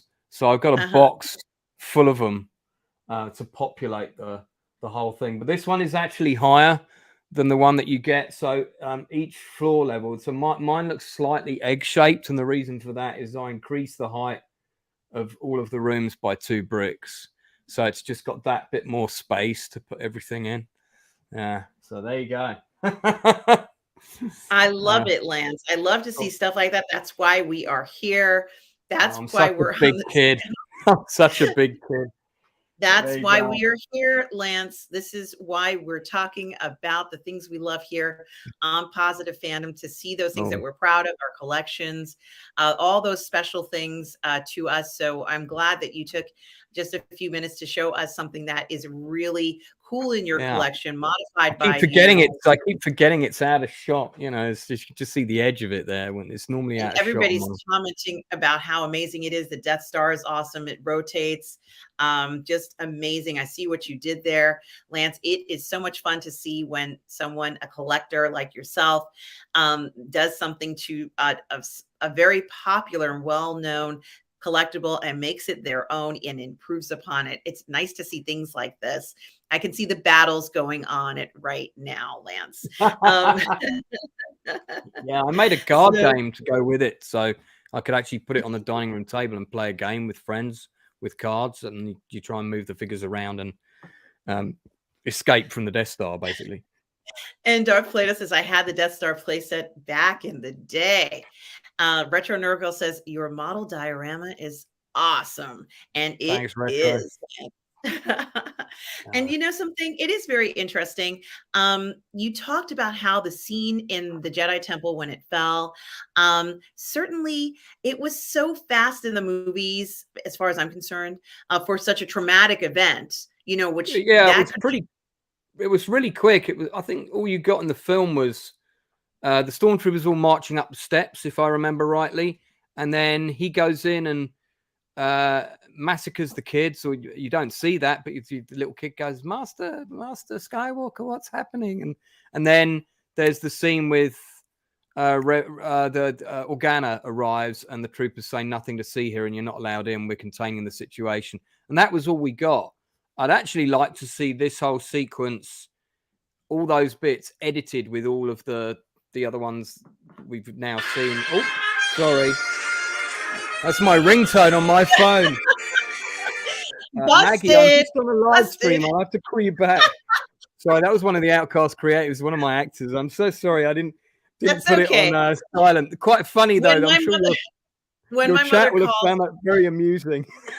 That's okay. I love that. When my mother calls, it's like the Imperial Death March or something, or Downton Abbey. So I really love that. Demogena says that Positive Fandom, there were approximately 10,000 Jedi before the Purge. Him being an unknown Jedi is never a problem. Absolutely. The problem, the DLF keeps going back into GT and TL and messing with it. Yeah, maybe. Some people, I heard, not me, but some people were like, why wasn't it Mace Windu who saved Grogu? One, I know Darth Plato had suggested it should have been Luthen. So a lot of people are saying that they wish it were other Jedi who done that. But it's obvious that Ahmad Best was picked specifically to play Kelleran back for a reason. You know, I guess they wanted to give him a chance to play a character that would not be so vilified. What do you think, Lance? Do you think that's the reason? I mean, I don't know if it is the reason. It's nice if it is, because it's, I mean, his character was really cool. Somebody in the moderator chat for the Critical Drinker, because I'm one of his moderators, called him a discount Mace Windu, which I thought was a little bit unfair. But yeah, I mean, it's good that maybe he'll turn out to be a relative of Mace Windu. He might be his grandson or son or something like that. And that would be really cool. That'd be a cool storyline, because then he'd want to avenge him. It would be cool because From what I understand, Lance, of course, and Dimajana, you and I have talked about how Mace Windu had a very special power of being able to figure out what an opponent weakness is and possibly use that knowledge against them, which Mace did. And from the planet that he came from, it was populated by a group of Jedi who crash landed there, and then pretty much the whole planet, they were all force sensitives, and it was not an easy planet to survive on. So if you could make it there, you were one of the best Jedi in the galaxy, which No, Mace clearly. I'm not aware of this backstory. Is that from one of the books or something like that? One of the novels? Or I have no idea if it's from the books or from the comics, but that is his background information. Damaj and I would know exactly what book it's from, Yeah. but I don't know which one it's from. But what I do know is that he has a very interesting story, and he's very incredibly tough. And if this character, Kelleran Beck, was somehow related to Mace, then I wouldn't be surprised that he would be someone who could save Grogu, because you would need someone who had that, as far as I'm concerned, that ability, making you one of the strongest Jedi out there, to be able to tell what your opponent's strengths and weaknesses are and be able to use that information while you're in combat with them is really something very special. Yeah. Now it is kind of, as I said, I personally think that Ahmad Best was put in here for a reason. I think it was kind of to give him a character that had a lot more significance. Of course, as far as I'm concerned, Jar Jar was a character that was manipulated in the movies by the Empire. And Yeah. and it was unfortunate, but as while he was manipulated, other characters were manipulated. And of course, the Coruscant elite, I don't think were so much manipulated. They just went along for the ride in some cases, which was very interesting to see after a while. But certainly it was an unforgettable scene. An amazing kind of race. They got away. I'm wondering where they went. The ship looks like something from Princess Amidala, or maybe from Naboo. I don't know if it had to be, but it certainly does look like she might have been involved in trying to get as many Jedi away. We already know that Senator Organa went to check on the Jedi Temple, and we saw it in the movie. So we know he went there, but he had to run for his life, essentially. So I don't think any more senators would be visiting the temple after that. But it seems like that ship, it does kind of look like her ship. I'm sure it was used by a lot of people. She wasn't the only one to have that type of ship, but it does kind of look like that, her ship. So I think it might be a clue that maybe she had a hand, or maybe Naboo had a hand in saving Grogu, which is very interesting. Of course, as we know, that was also definitely from Naboo. deliberate. Yeah, definitely, yes, and definitely deliberate. The design of the ship and everything. Okay, good. So it's not just me. And yes, you're right, Irene. Anakin was manipulated too. I hate that he was manipulated, Well, he was manipulated and turned. What's it when there's a term we use when people are recruited into gangs? Yes. And that's basically what happened to him, really. Yeah, he was pressed. He was pressed into this.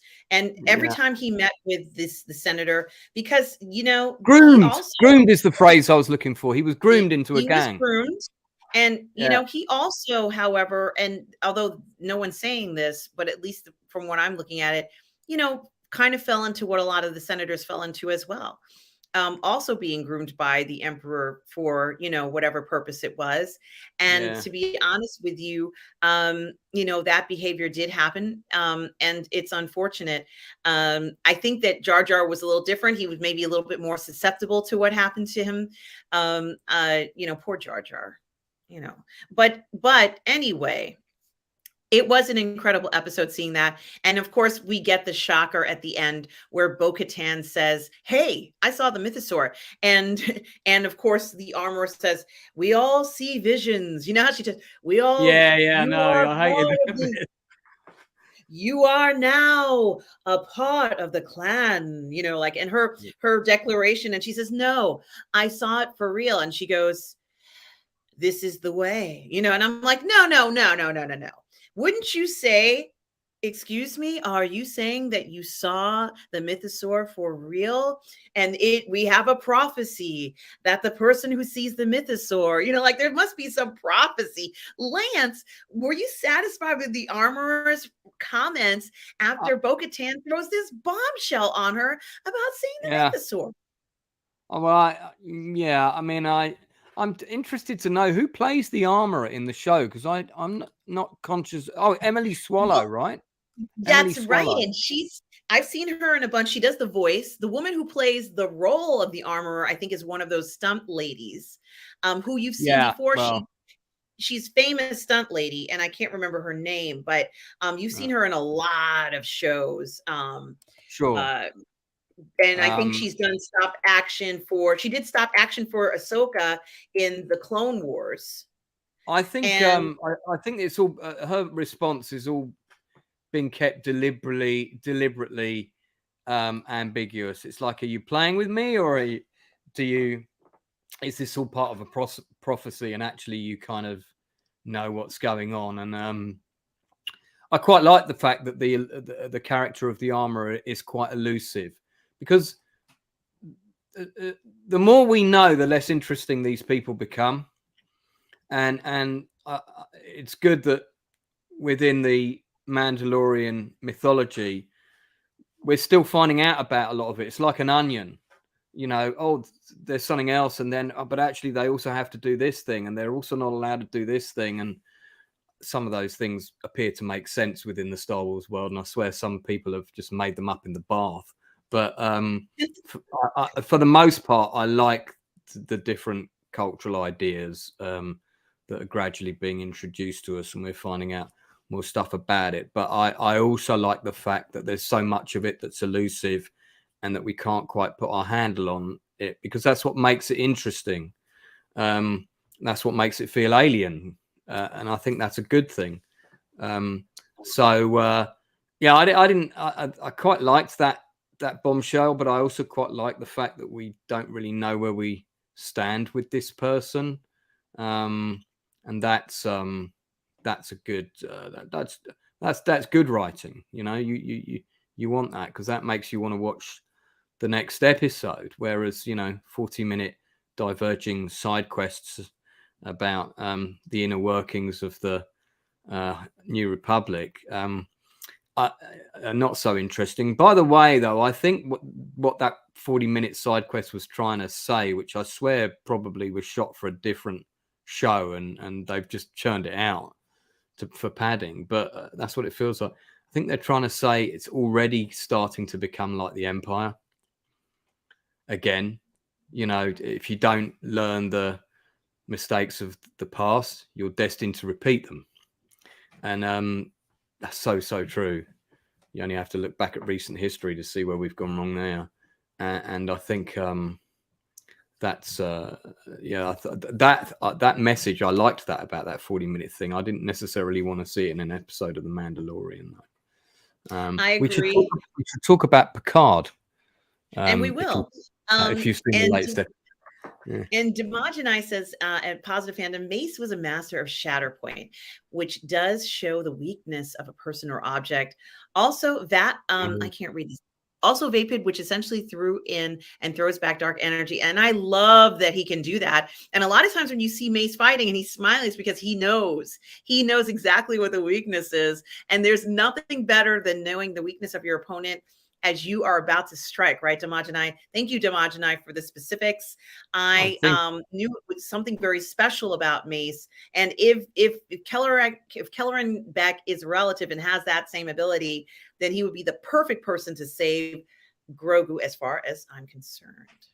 I think Dimogenai is a virtual walking encyclopedia of Star Wars knowledge, because I've seen him talk about stuff before, and it's like there isn't anything he doesn't know, including all the comics and book tie-ins and everything.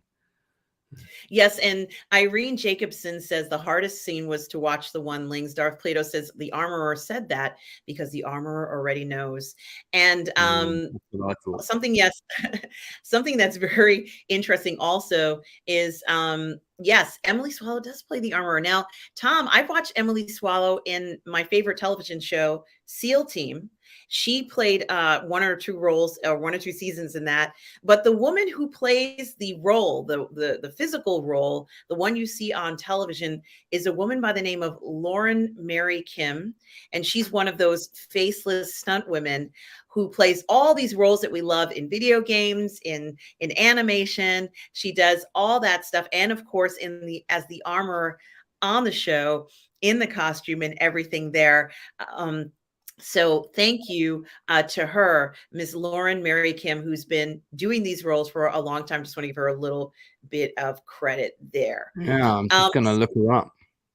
Yeah, and you've seen a lot of her work. As I said, she played Ahsoka in season 7 of the Clone Wars, and she did a lot of the action scenes. The what is it called again? Why can't I never remember this thing? Second unit direction. Has she done some of that? I don't know, but I know that she put on the suit. You know the one, and she puts the suit. It's got all the points on it. And then for the animation, they use that in the animation. Oh, sorry, when you're doing motion capture, you mean? Thank you. Motion capture. They did motion capture. Yeah, they did motion capture with the guy who played Maul, and he not only did it in real life, but he also did it for the Clone Wars season 7. So he and this lady fought together in motion capture, and you can watch it for season 7 of the Clone Wars. It's fantastic to see her there. She's a fantastic martial artist as well. Lance, as you can see her background, and I'm sure you've seen her 100 times, Lance, through the years. I'm sure. And so, thanks, Tom. You watch SEAL Team. I love SEAL Team. Oh, I love that show so much. So I mean, a lot of the action on the show, by the way, if you want to give credit to somebody else, is directed by a woman called Kim Richards, who's a second unit director, and she was second unit director on 12 Strong. And believe it or not, also on the new Lion King, where she did a load of motion capture stuff for the new version of it, which I have to tell you, I refuse to watch.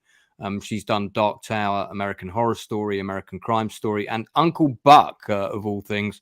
But she does a lot of second unit action direction, and she's done the majority of the stuff. 16 episodes of The Mandalorian she's done. Absolutely. Demajanai is very humble. He says, I'm more of a high encyclopedia, not a scholar. No, Demajanai, you're a scholar. Sorry, I'm calling you out. You are the resident. You're the most knowledgeable Star Wars I almost called you Jedi. Star Wars scholar that I know, Demajanai. So I'm coining a phrase for you. Demajanai, my response to that comment is, like they say, the line in Gladiator, that is why it must be you, Maximus, because you're so humble. Yeah. Agreed. So thank you, Demajanai. We so appreciate you being here and informing us of stuff. And we kind of need that background a lot of times to figure out stuff. So let's talk about Picard season 3, episode 6. And I do have the banner up there. There will be spoilers.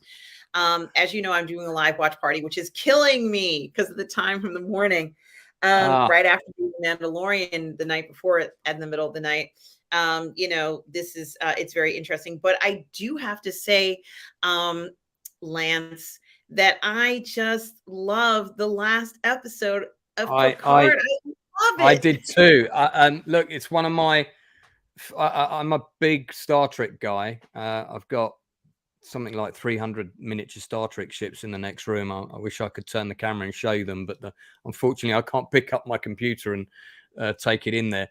But I've got to tell you a little story quick. So way back in the day, one of the first spec scripts I ever wrote was for Star Trek 5. And I banged on the door of Paramount, and I had a friend in the States, and I couldn't get it to the right people. And, they had their own people on it. And of course, I didn't know back then that William Shatner was going to direct it.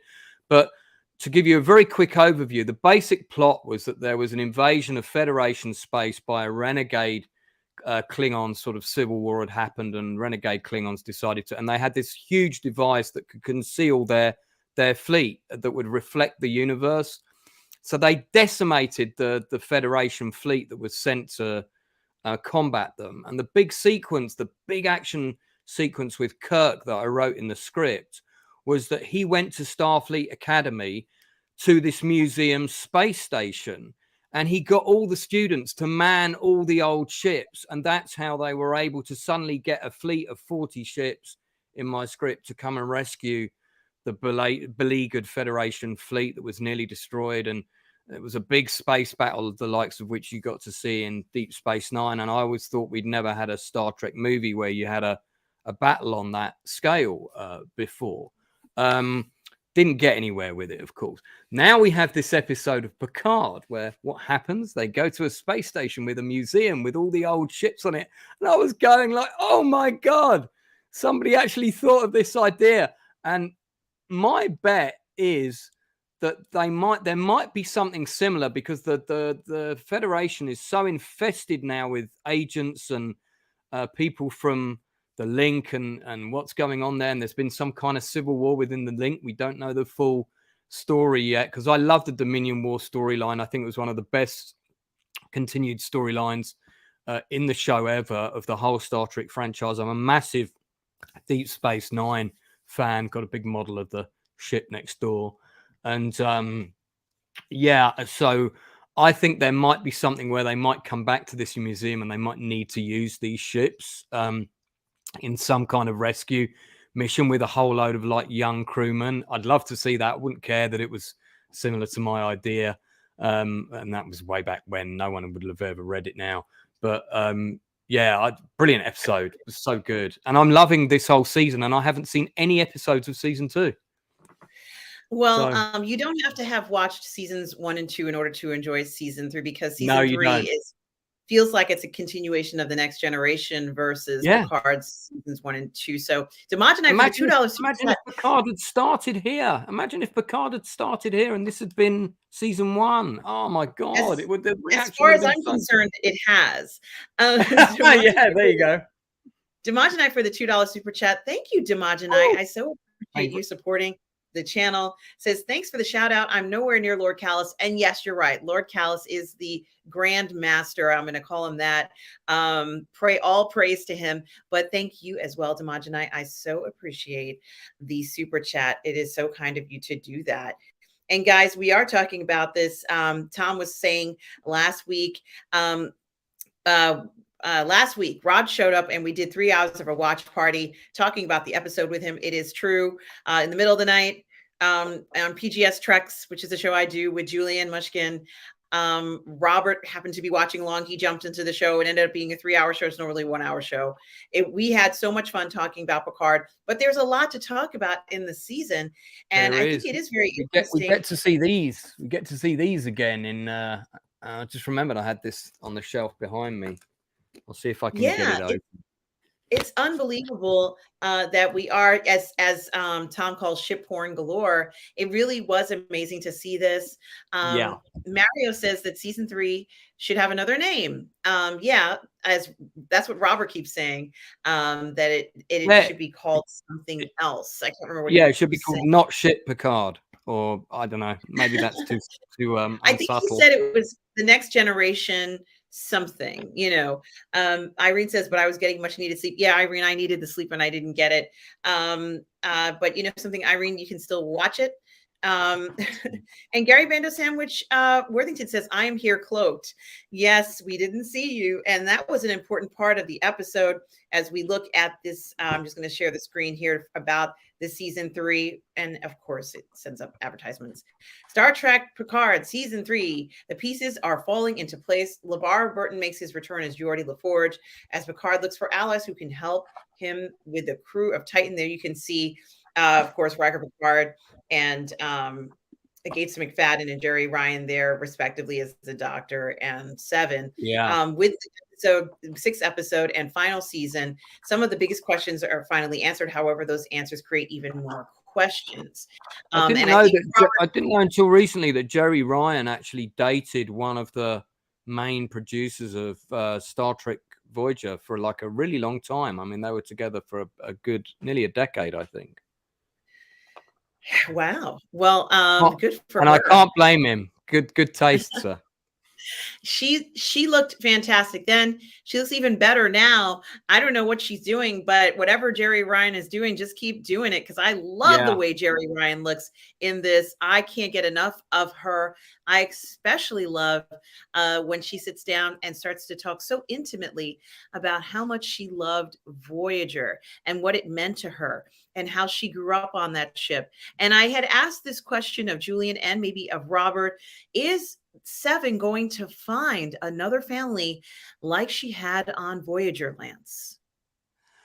Ooh, that's a interesting question. I hope she gets to do a bit more, and I hope she's going to play a key role in the story. And I mean, what's nice about, she was one of the best characters on Voyager. There were, and I mean, we had Ensign Rowe turn up in the previous episode, and she was one of the best ever supporting characters in Star Trek The Next Generation. Great arc. The thing between her and Picard, that scene was really emotionally gut-wrenching, and that, so there's a lot of setup, really clever setup and payoff going on in this show, where they're bringing in characters that we've really loved from before, and now we've got this kind of unique crew with a couple of new characters in it.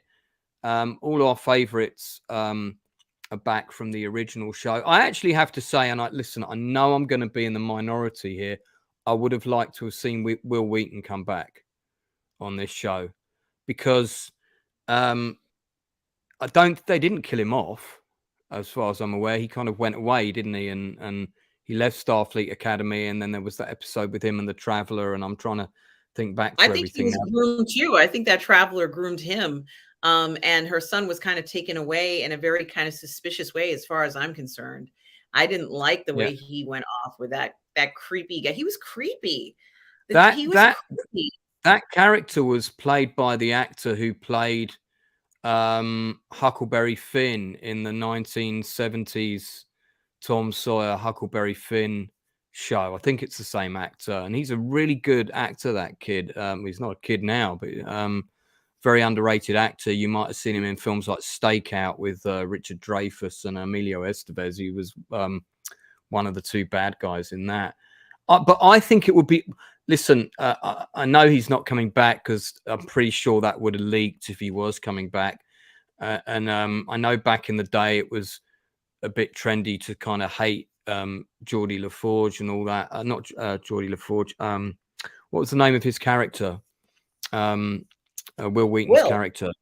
It wasn't Was Will. it? Was it? I can't remember. I can't remember. But I liked what they did with his character in the end, and I just think they could do something interesting with him now. So it would be great to see him come back, even if just for one episode, like they did with Ensign Rowe, that he might be involved somehow, or maybe they're going to use him against his mum. I think that would be a really good subplot for an Oh, episode. And yeah. you know, what is the bigger picture? Who's behind it all? What's their objective? I think the thing with Federation Day, there's been several clues in it. One of the clues was all the fleet are going to gather together, right? And that's what happened in my script. The Federation fleet were all drawn into this trap, and most of it was destroyed. So I think the plot is revolving around trying to assemble as many of the Federation starships in one place as possible. And then they're going to do some kind of distortion teleportation bomb, which is just going to disrupt the hulls of them all and take out huge amounts of them in one go. I plucked this ship out for your guys to see, and this is Oh, so nice.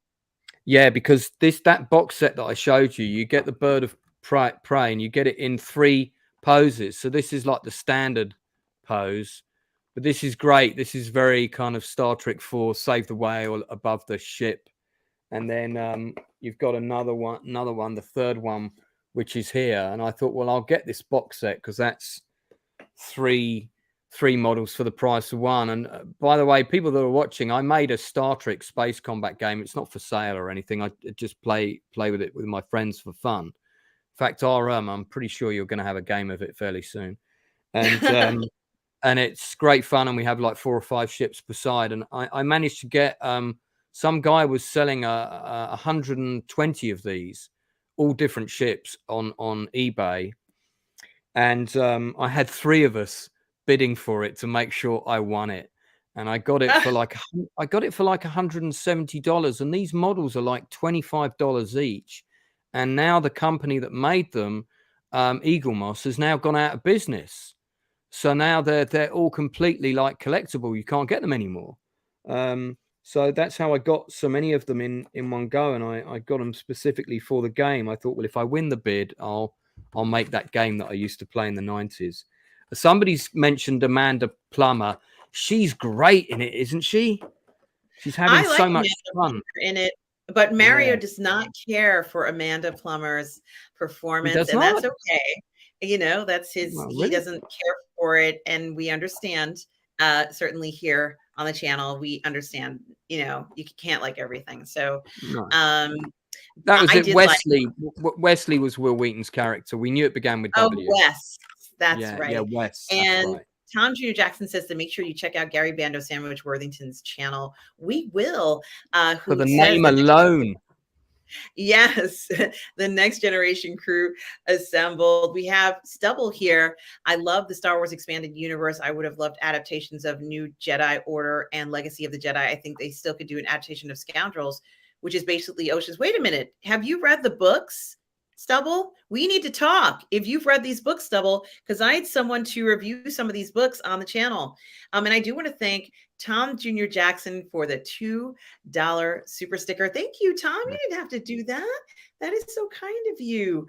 And as well as and the super sticker is a fox giving us a high five. Thank you so much for that, Tom. I appreciate that. And as well as Irene Jacobson for the $5 super chat here with the heart. Oh, thank you so much, Irene Jacobson, for supporting the channel. So appreciate you guys. You guys are the best. I just love it. Now I can't get this back in the box, of course. Oh, now I'm back. We'll can't get it back in. Thank you for the Planet Killer for reminding us it is Weasley, Wesley Weasley. I'm thinking of Hogwarts. And Irene Jacobson says, yes, that lady, the cigarette smoking lady, the cigarette. She's like, yes. And Bloodsport 1 is here. Bloodsport 1 says, hey, and chat room. Well, hello, Bloodsport 1. We do appreciate you being here. And he does mention Eagle Moss. Yeah. Yes. And and also, guys, make sure you join me and Julian on Friday for we do the live watch show of Picard, but we also do a wrap-up show at 11 p.m. Eastern for the show as well. So Stubble, I didn't know you read a lot of that stuff. Yeah, a lot of people like Amanda Plummer. Some people don't, it's okay. Oh, you read it 20 years ago. Okay. Well, that's all right then. Well, going back a bit.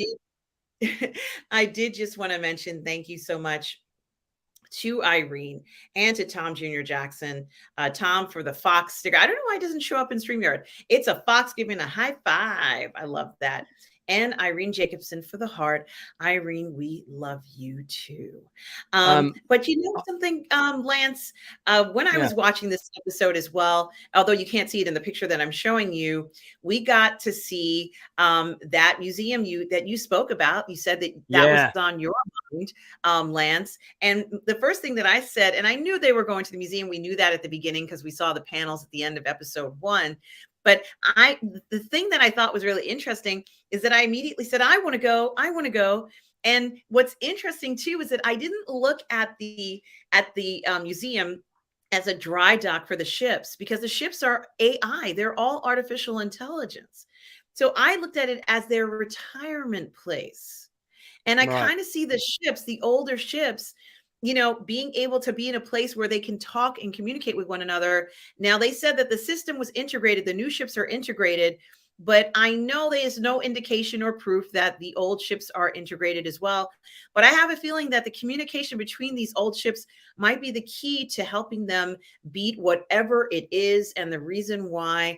Starfleet has been infiltrated so much. I think these old ships might be we already saw that the cloaking device on the bird of prey that you showed us, Lance, was one of the big, huge parts of this episode, Yeah. which we got to see, which was fun. Do you think that those ships can talk to each other as they're in retirement? They're out there, they're there in the dry dock, but they're not dead. These ships are artificial intelligence. Are they going to Um, be the key to solving this whole thing? well, I got the impression that with the new technology, all the current Starfleet ships can talk to each other. That's correct, right? Um, Yes.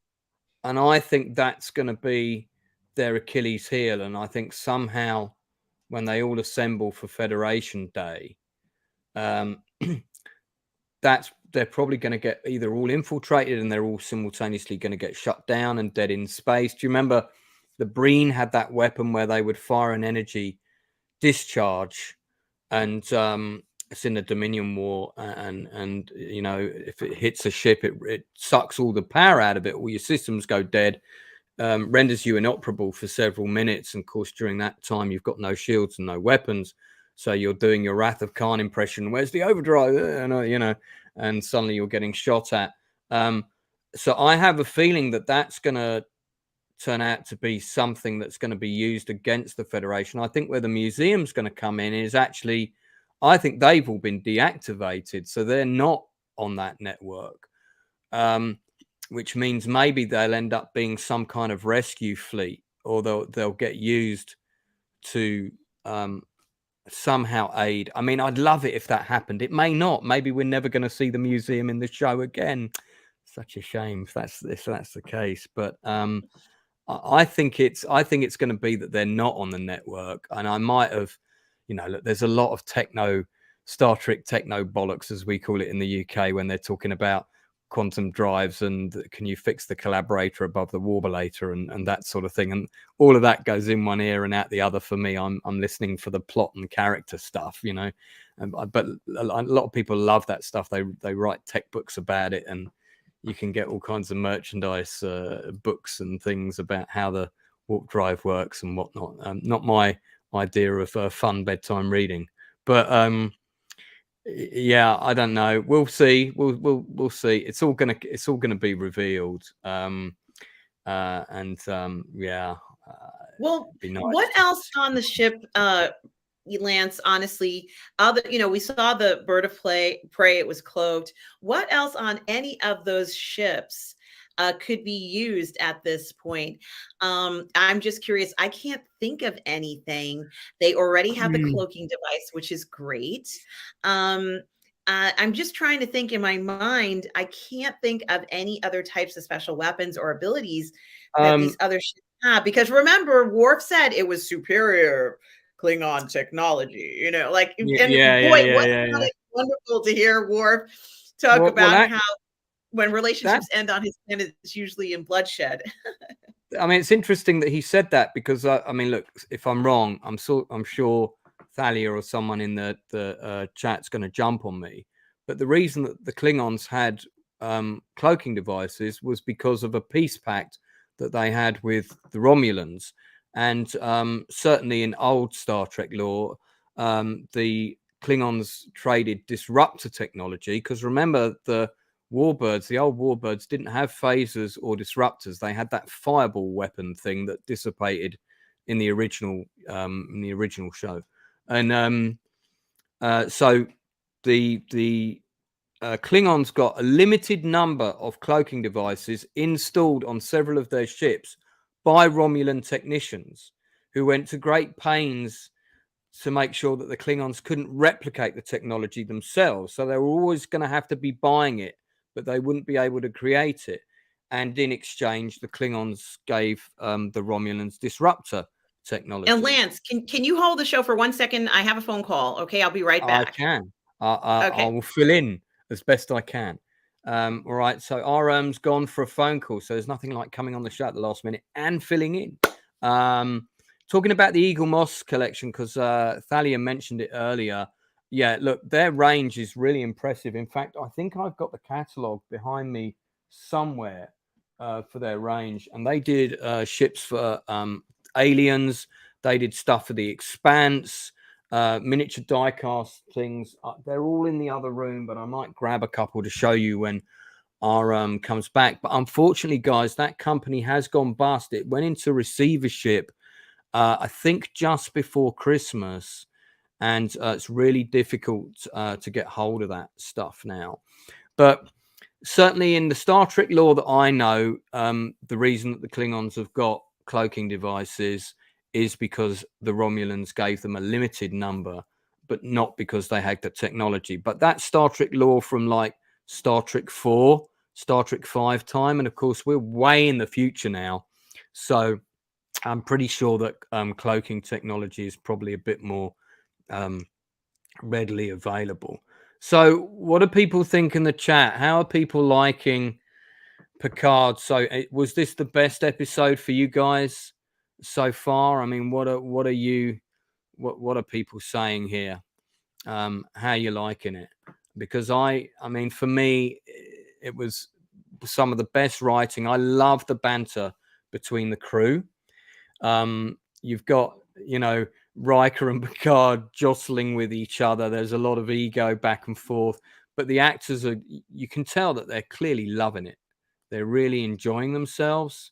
And I think that is one of the things that makes it a lot of fun to watch. The actors just going back and forth. By the way, Irene Jobson wanted to give you a shout out, actually, because I'm pretty sure you're the same person who was on one of my streams who asked to see my movie, The Journey. And guys, I was a little bit short of my 4,000 hours to become monetized on my channel. So the way I decided to do that was put my feature film on there, which I think I've got a copy of it back here. And which has got Jason Fleming in it. There he is. If you know him from League of Extraordinary Gentlemen. There is Duncan Powell from Rogue One, who was the head of the Commandos in Rogue One. You can watch that film on my channel for free on the Outcast Creative channel. There's also a watch party and there's also a making of, and it's all on there. So go and check that out. So we've got a couple of comments here. Klingons had the cloaks because of the script confusion for Star Trek 3. That's quite funny. Very entertaining. And then I like this episode a lot. Irene says, hope Riker is okay. It was fantastic and heartfelt as well. Terry Malisa says, just tops each episode every week. Irene Jobson has said, sweet. I'm assuming that's in relation to the show. Right, Irene's RM has left me on my Todd for the moment, but that's okay. I will keep filling in. Quite happy to do that for her. It must be an important call. Let's hope it's nothing too serious. So, guys, in addition to Mandalorian and Picard, the other show that I watched this week, which I'm sure some of you might have seen, was The Night Agent on Netflix. It's a 10-part, 45 minutes per episode. Kind of stars a bit of a low-rent Matt Damon. I'm maybe being a bit mean there. And I'm curious to know if anybody else saw it and what you thought of it, because it's one of those shows where I quite liked the look of it. I watched the first episode and I wasn't sure, and I thought, I'm not sure this has got anything in it I haven't already seen in the Bourne Identity and a lot of other shows, and it looked like it was trying to be a bit too clever. And I thought, well, I'll see. I don't know if I can. I don't know whether she's given me the commands to share an image with you, but let me see if I can. Can I do that? Oh no, I can't. Our has to be here. Okay, all right, no worries. Well, let me put the IMDb for it in the chat, because that much I can do. And I know it's not a site. I know we want to focus mainly on sci-fi stuff, but we'll pick up Picard if our comes back. Or when she comes back. Not if, when she comes back.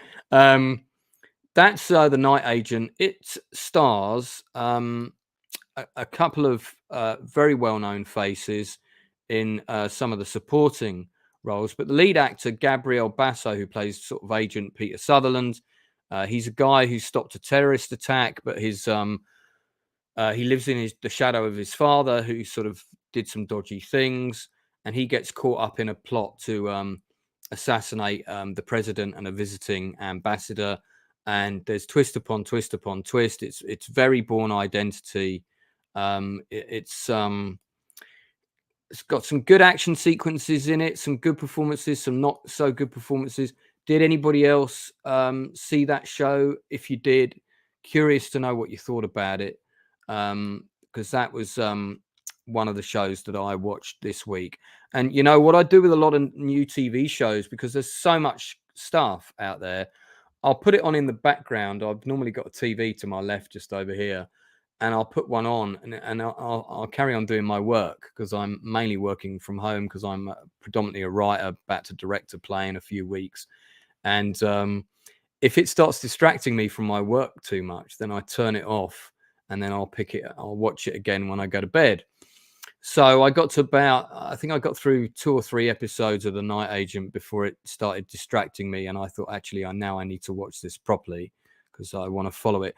So I'll tell you one reason why you should watch this show and why it's a lot of fun is you've got a bad guy, man and woman hitman team that they act like a married couple. I'm not sure they are married. They're played by Eve Harlow and Phoenix Rai, I think you pronounce his name. And the back and forth between them as kind of bad guy killers is not something you would normally see in a show of this type. And I found that was really original. So that's worth checking out. Yeah, kind of like a Mr. and Mrs. Smith. But don't forget, they're not the main characters in the film. These are a duo of villains. They're supporting characters. And normally your kind of villain hitman are your standard, we got body armor on, we got our sniper rifle, or we're a team of 4 guys in an SUV or whatever. These guys are really cool, and they have really funny banter back and forth between each other, and they're also in a sexual relationship, which is also very dysfunctional. And this is a very serious show, and they're not playing it for comedy. They play it completely straight, but that's what works about it. And it was their characters that kept me watching the show. It was their characters that made me want to, tune into the next episode and the next episode. Yeah, they were a little bit like Bonnie and Clyde, Darth Plato. But your main character is like your Born Identity guy. And he's kind of running around trying to work out, who's trying to kill the president, and who was really behind this bombing on a train that kind of opens the show. And there's a whole load of stuff going on with that. So so that's a show worth checking out if you haven't seen it. The Night Agent, that's on Netflix now. And okay, so what else was our going to cover this week? Let me see, because I didn't. So we've talked about Picard. We talked about Mandalorian, other sci-fi stuff that I showed you. Did I see any other sci-fi stuff this week? Chat, help me out here. What other shows this week have you guys been watching?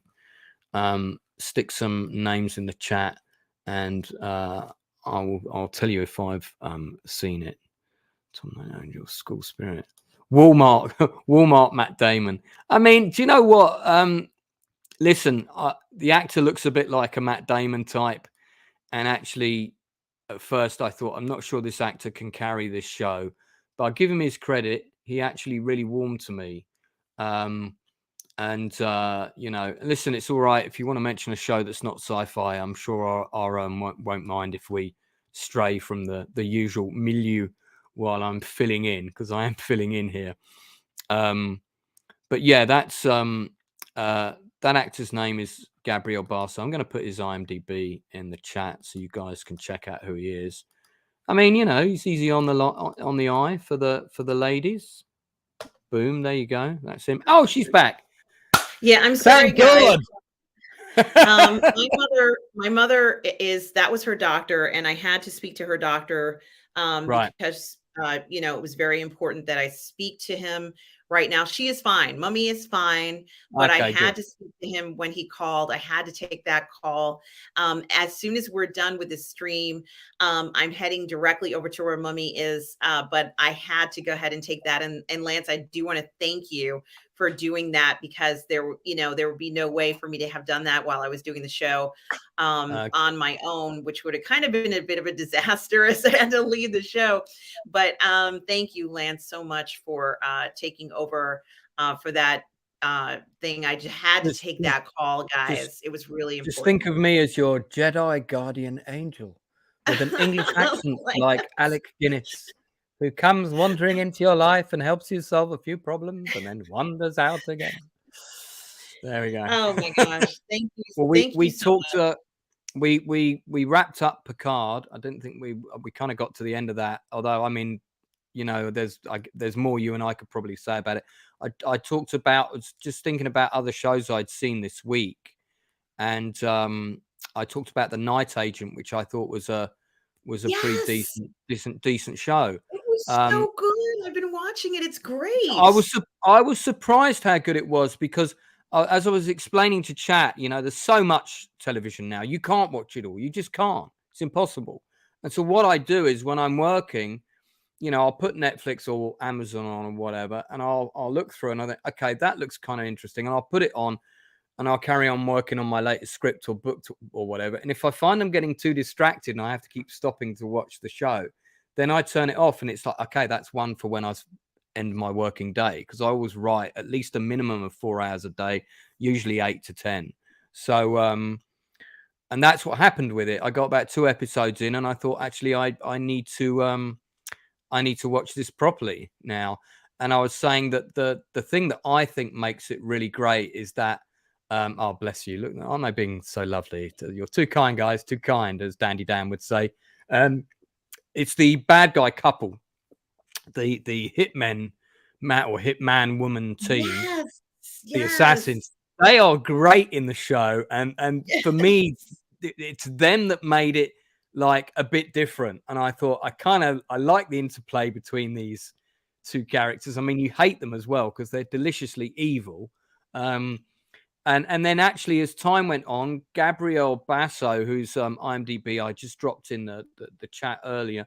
He actually, I really warmed to him. I actually think he's a very talented actor. And at first, he kind of felt like a bit of a discount Matt Damon, but actually, no. Listen, man, give him his credit. He really made the show his own. Not everybody in the show is great, but I thought it's not a bad.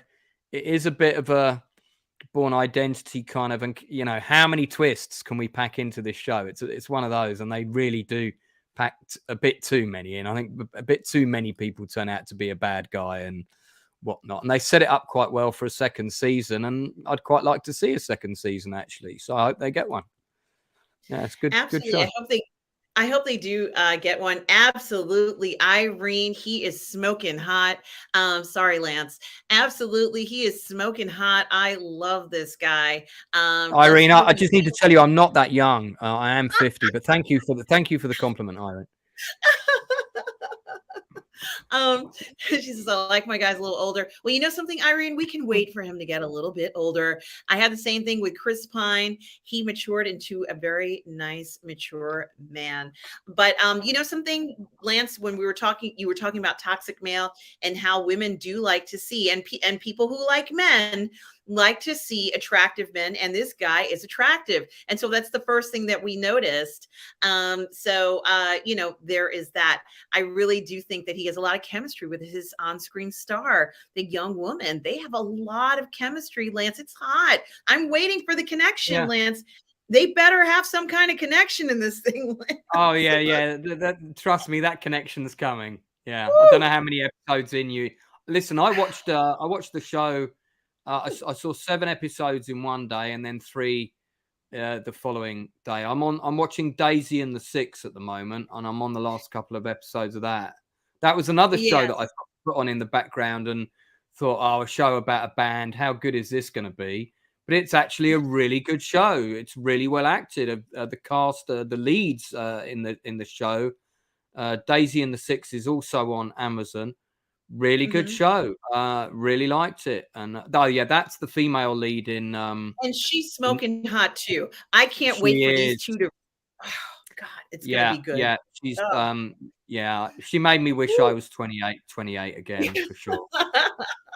I love it. I love that they have that chemistry. Like they immediately had it as soon as they saw. I was like, "Oh boy, it's Yeah, on." They had the same chemistry that Ed Spielers had with Sydney in Picard, and it was like, "Ooh," he was like, he had said something, "You did a great job, by the way," and the other girl was like, "Let's reset our phasers."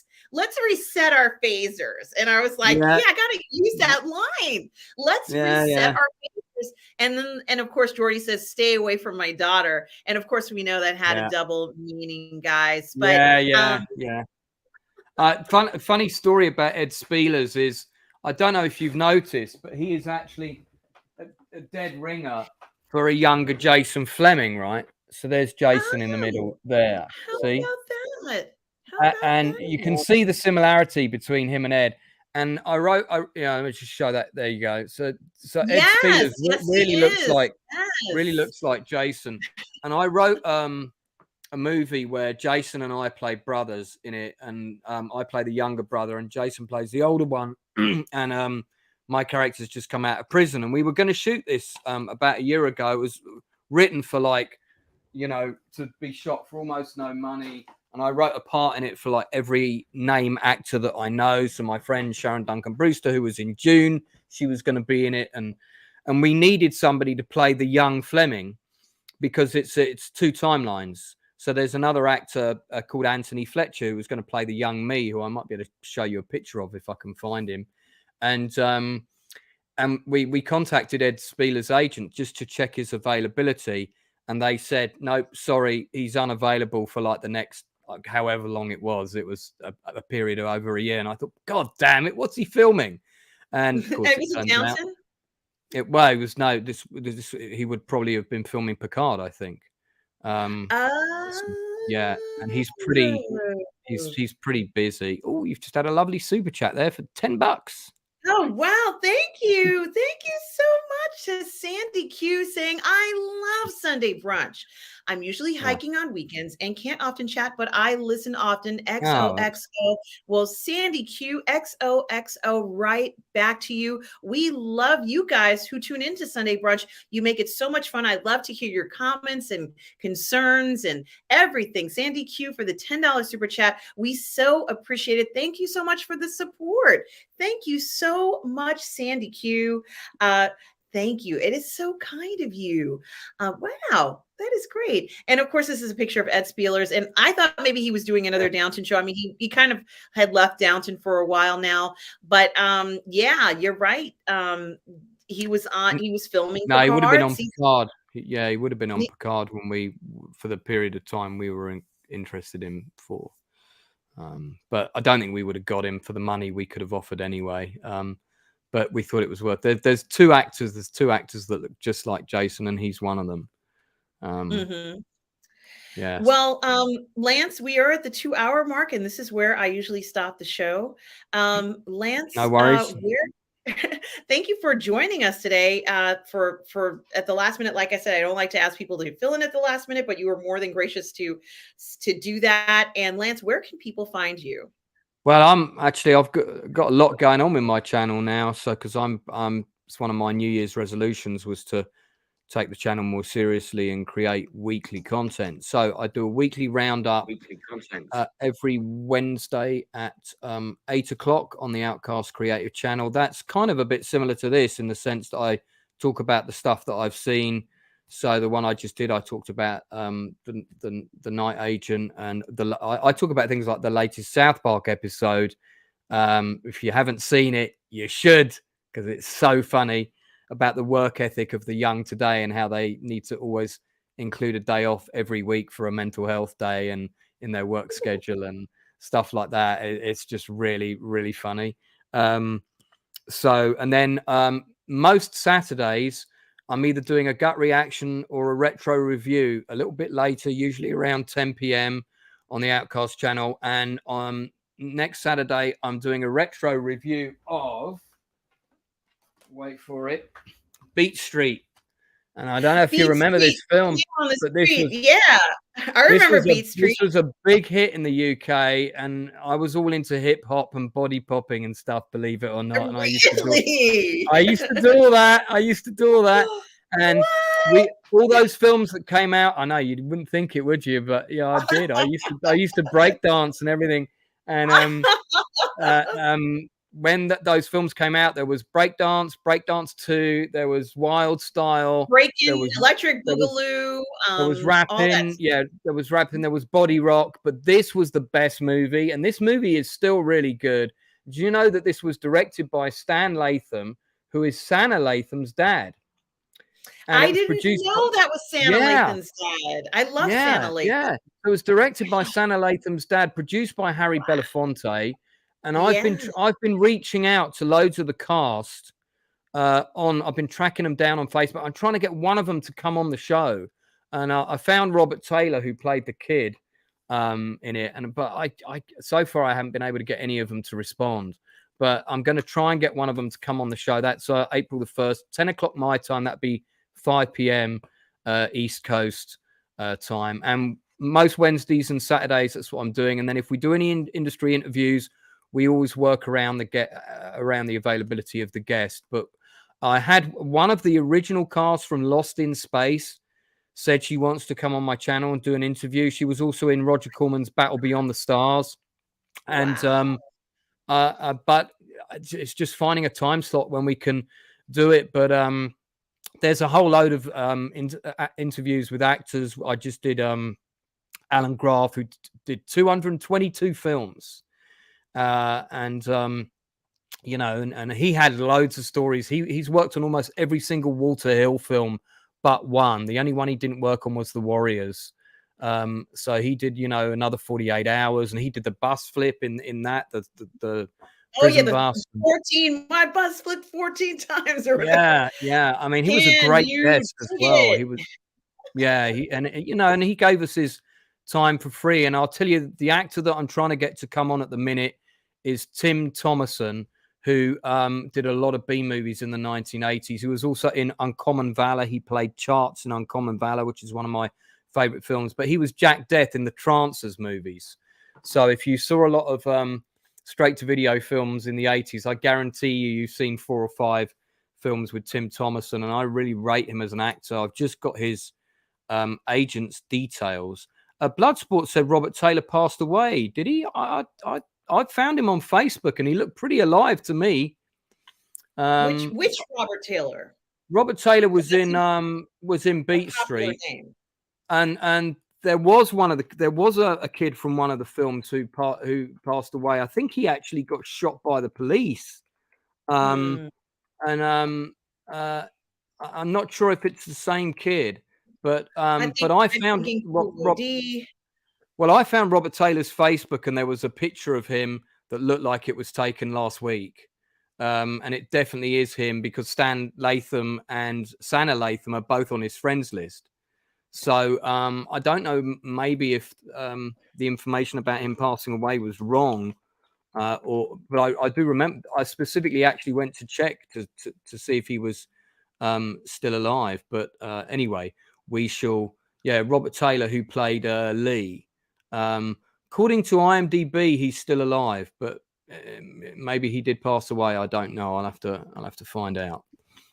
Anyway, but I'll try and get somebody from the film on if I can. So Lance, guys can check you out on your channel. Guys, check out Lance and the Outcast Creative. He's constantly doing, and hello, Vicman de Santiago. We're just wrapping up the show. You can find him on the Outcast Creatives on his YouTube channel, where he does industry interviews, guys, with particular artists that are in the TV shows. Anyone creative.